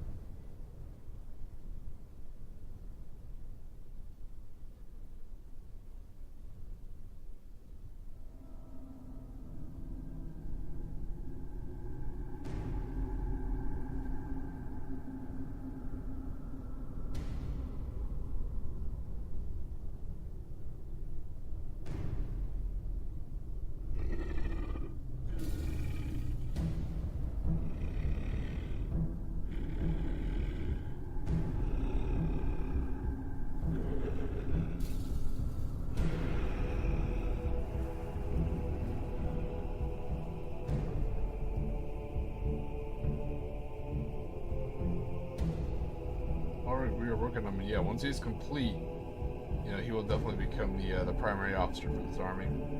Next to him, it'll probably be his adjutant. But you know, with theming kind of tracks.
Alright, so additional colors we're using just for the Stig 44. We are going to go ahead. Oh no, I think my lead belcher may be dried out. Let's see.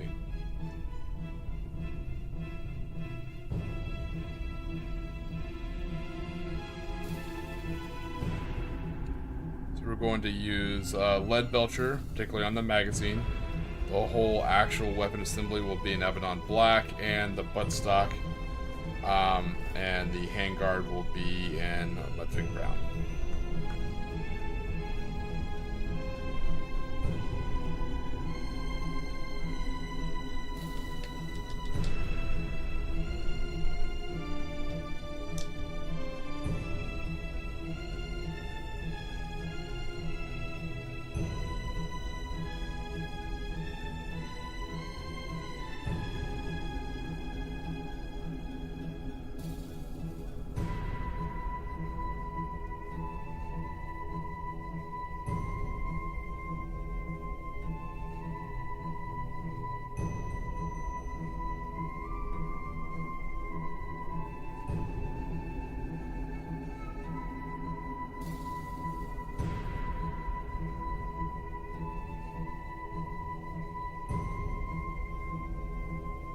Oop, I need to grab my snake bite leather for the sling.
Alright, so there's the wooden furniture of the stick kind of covered. Again, subtle when it's all tied together. So it just kind of looks slightly off brown when you start doing the black of the actual weapon. It just makes it pop a little. That's what we're looking for. That's all we're looking for.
this has to be probably my favorite paint that I think Citadel puts out right now, is this snakebite leather. If you get anything other than their spray black primer in a can, is the other. I don't know. I highly recommend this thing. It's amazing. Depending on how many shades you go on, it's kind of how the leather dries, and you can really get any kind of look of leather you want. You can get like a, like new leather holster that looks perfectly fine, or if you want something aged, like, a Jawa's, bandolier. I mean, you can get whatever kind of sun bleach, crack kind of leather look you're looking, just by controlling the coats that you put.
Yeah, I think once we finish this assault rifle, I think we'll probably call it for a day.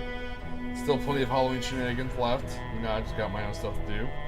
Hopefully you guys have your own Halloween celebrations and have a blast doing it. Even if it's not celebrated in your area, as long as it's not going to negatively impact you or your culture or anything, I definitely recommend looking up Halloween and giving it a try.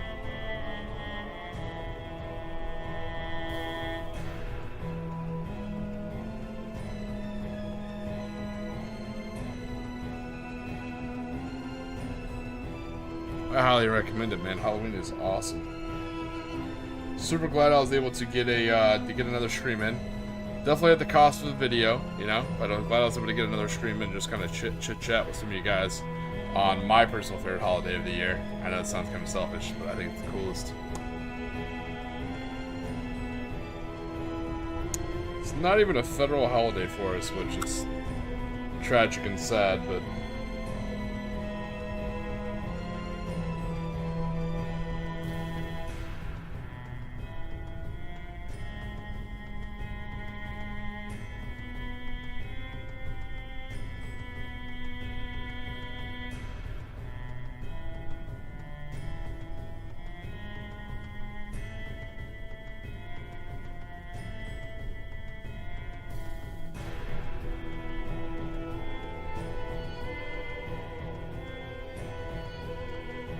you can already kind of see the sling. It's not the same brown as the wooden furniture. It's just a little bit different. And all these little subtle color variations. It looks like that's a lot of different fucking kinds of brown. You got the dried mummy bones. You got the actual wrappings. You have the wooden stock, and now the leather sling. Like that's like 4 different colors of brown. And they're all extremely similar. Like I said, once it's all painted, it doesn't look like it comes together. Honestly.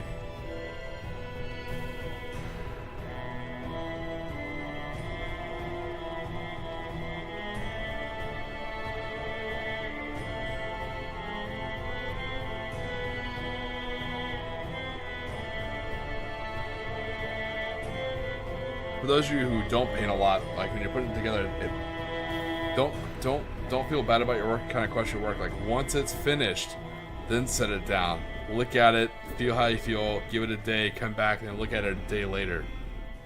Kind of as all the paint dries and all the things that kind of pop out. Like when I was doing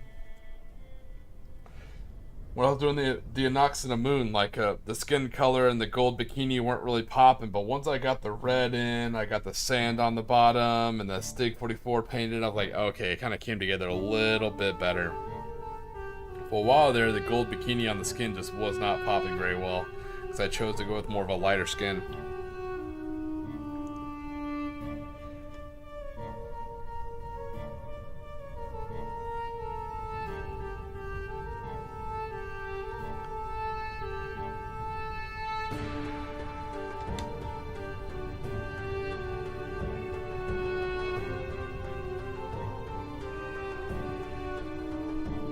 Alright, now let's do the magazine. So, particularly on my Stick 44s, the way I like to do it, I do the actual gun itself black. I do the stock and the hand grip, the pistol grip, I do that in wood. I do the stock leather, and then the magazine I do like kind of a cheaper stamped steel, so I do it like a lead belcher.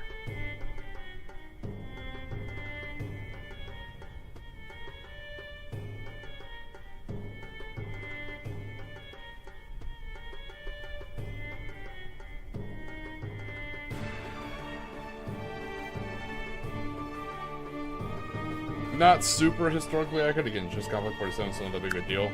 But like I said, to me, it's one of those things that you probably hear me say it like 50 times, it just makes things pop a little bit. I think that's also why that's kind of the standard for a lot of armies, is like the 3 paint standard. When you get to around 3 colors, particularly 3 colors plus flesh, or whatever skin tone your army is, I think that's when you start seeing a model actually kind of pop. That's just my personal experience.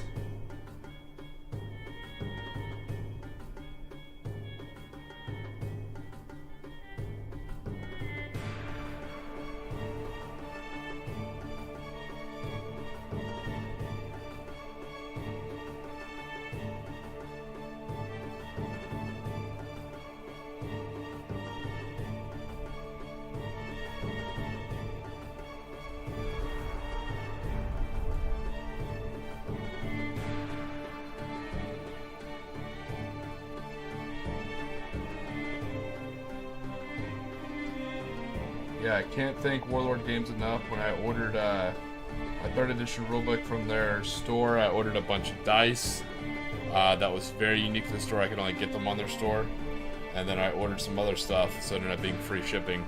Those 2 separate orders. But Warlord Games is super nice if they're throwing a free sprue when I order from them. I know I say it almost every stream. But when I ordered from them, they threw in a free sprue. And for me, they were both the same, and they were both bolt action sprue. And like I said, I don't know if they did it by accident or purpose, but the kit bashing possibilities for the sprue they gave me, it was German Panzer Grenadiers. There's so many good bits on there.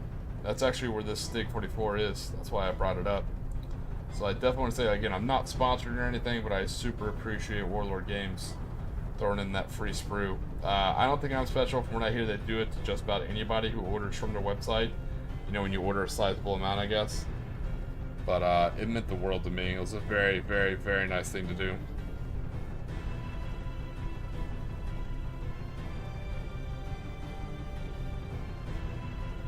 Two free sprue, actually.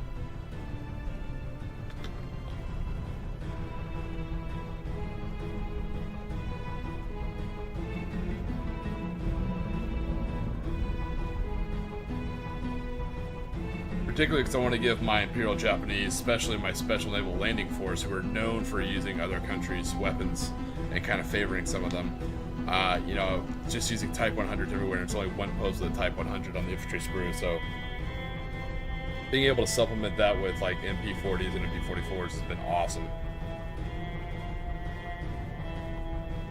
Sorry, MP40s and MP38s.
Still gonna do the other side, so you can already tell right there that kind of makes that weapon pop. Like I said, I just always found 3 colors, or particularly 4 colors, that's generally the magic formula to start making models pop. It's hard to see the wood stocks, it's the way it's holding it.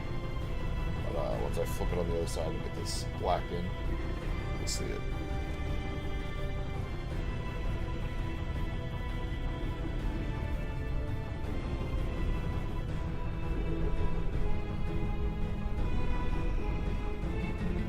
Like I said, for those of you who join me for a holiday or Halloween special, I greatly appreciate it.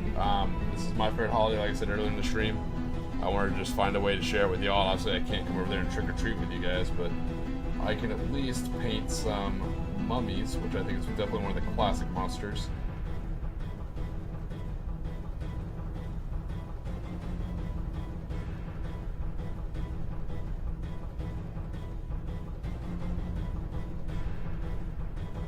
And again, Weird War, if you know that channel and if you enjoy that channel, I'm pretty sure he's doing an all-day Halloween special. Him and I are pretty similar in some aspects. So, you know, I wasn't surprised when I heard him doing that, and I was doing this totally separately. Not even coordinated, but it's kind of interesting that both happened. Not all sure what he is doing, but I'm sure it'll definitely involve World War II and weird alternate history stuff. That I do know. So, check out his channel. And see what he's doing all day. After I wake up, I'll probably be tuning in and seeing what's going on myself.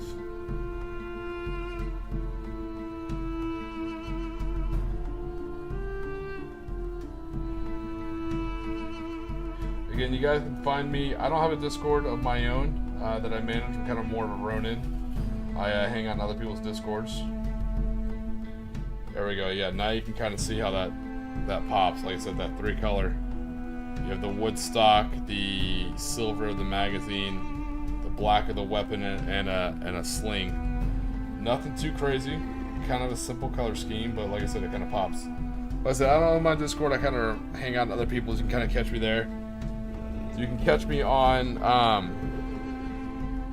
Facebook. I use a very distinct nom de plume, and I'll put that in the chat, so it's pretty easy to find me.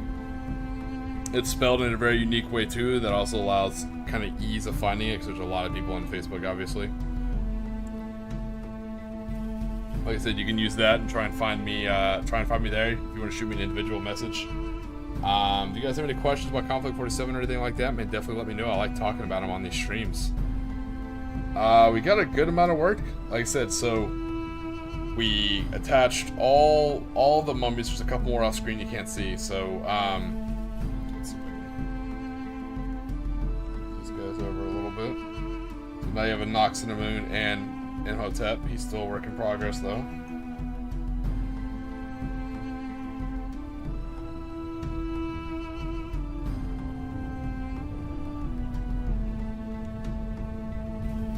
Try and bring in these mummies real quick so I can see all the ones. We glued them on bases. Well, first we prepared them out of the package, you know, trimmed them and stuff like that. Then we glued them on bases, then we spray primered them, and boom, then we started painting it. As you can tell, the other ones that we kind of finished back here, look at all these ones kind of pop a little bit. Like I said, we hit them with 2 different types of contrast. We made sure to get the bandages and the bones a little bit different. We hit them with some purple eyes. And then once we did that, we kind of came over here and started working on Imhotep himself. You know, we got his bandages in, we got some of his skin in, we got his face. We're already kind of working on his face a little bit, you know. It's already a different kind of color and everything else. Let's go to Horde, and we worked on his assault rifle. So his staff will definitely be gold. His little fake beard here will be gold. Some of the frames of his headdress will be gold, but these actual lines here are going to be blue and yellow. Then I'm probably just going to transition them to gold in the back and gold on the ponytail as well. But overall, like I said, I like to go. It's a pretty fun stream. It was fun to kind of do it in the middle of the week. That doesn't usually kind of happen. I'm sure that caught some people off guard. I generally put like an extra post. Again, I don't do Instagram. I don't do TikTok. I don't do Twitch. Definitely don't do Twitch. I don't do Kick. I'm on Facebook, Twitch, and YouTube, and it's all just for this YouTube channel. So those will be the 3 places I kind of post. If I'm doing a video kind of outside the usual schedule, or if there's something kind of crazy going on, I'll post there. But usually these streams, like I said, I work on Conflict 47 or bolt action models. I do it Saturday and Sunday from 2 a.m. to 6 a.m. Generally, it's got a lot more like laid-back music, and we kind of like crack a lot of jokes. And it's just meant to be kind of a relaxing time for you. You know, if you're having trouble, you know, going to sleep, or if you're bored at work, or whatever it is, it's kind of like a late night stream that you can kind of catch and half tune in, half kind of tune out and just relax with. That's always kind of been the goal for the channel. Today was a little bit different. I love Halloween. You know, you can tell you got Happy Halloween up at the top and a little zombie guy down there. I just wanted to do something a little bit different. And luckily I had a bunch of these mummies I had to paint anyway, so I was like, hey, you know, a little bit of sand here, a little bit of sand there, and we're already halfway to Egypt. So that's where the background kind of music factored in. But I like to think it was a fun, it was definitely a fun Halloween stream. I had fun. We chatted with a couple different people. You got to hear a real life ghost story. We talked about unique Venetian history and weaponry. You never know where these chats are going to lead. But I try and at least make sure they're always a fun time. At the very least, right?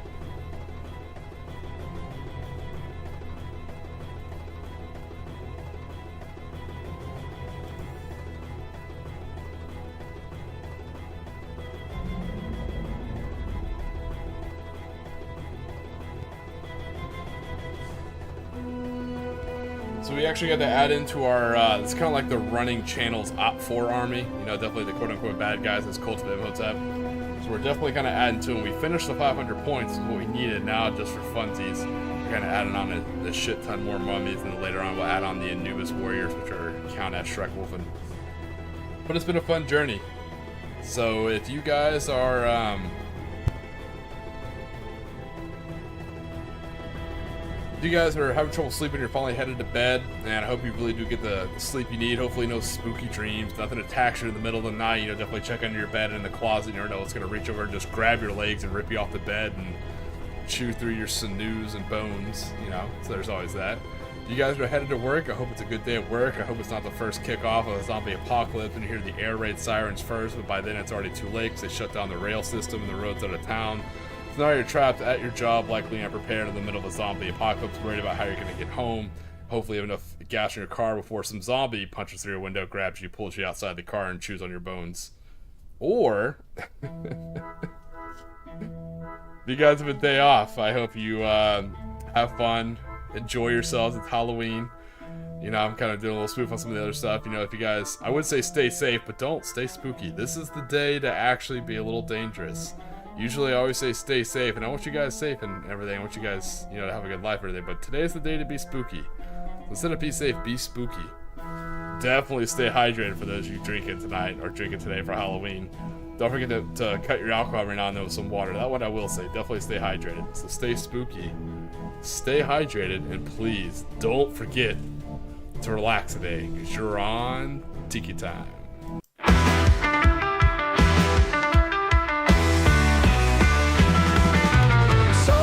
And on golden sands, jungle calls with ancient hands. Tanks go silent in the sun. Battle's over, now begun.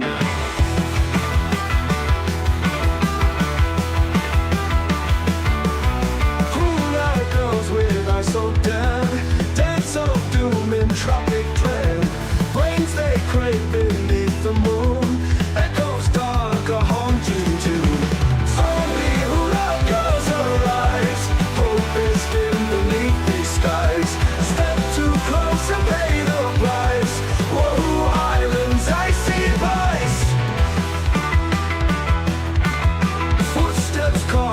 Through the green, whispers lost, a shadow.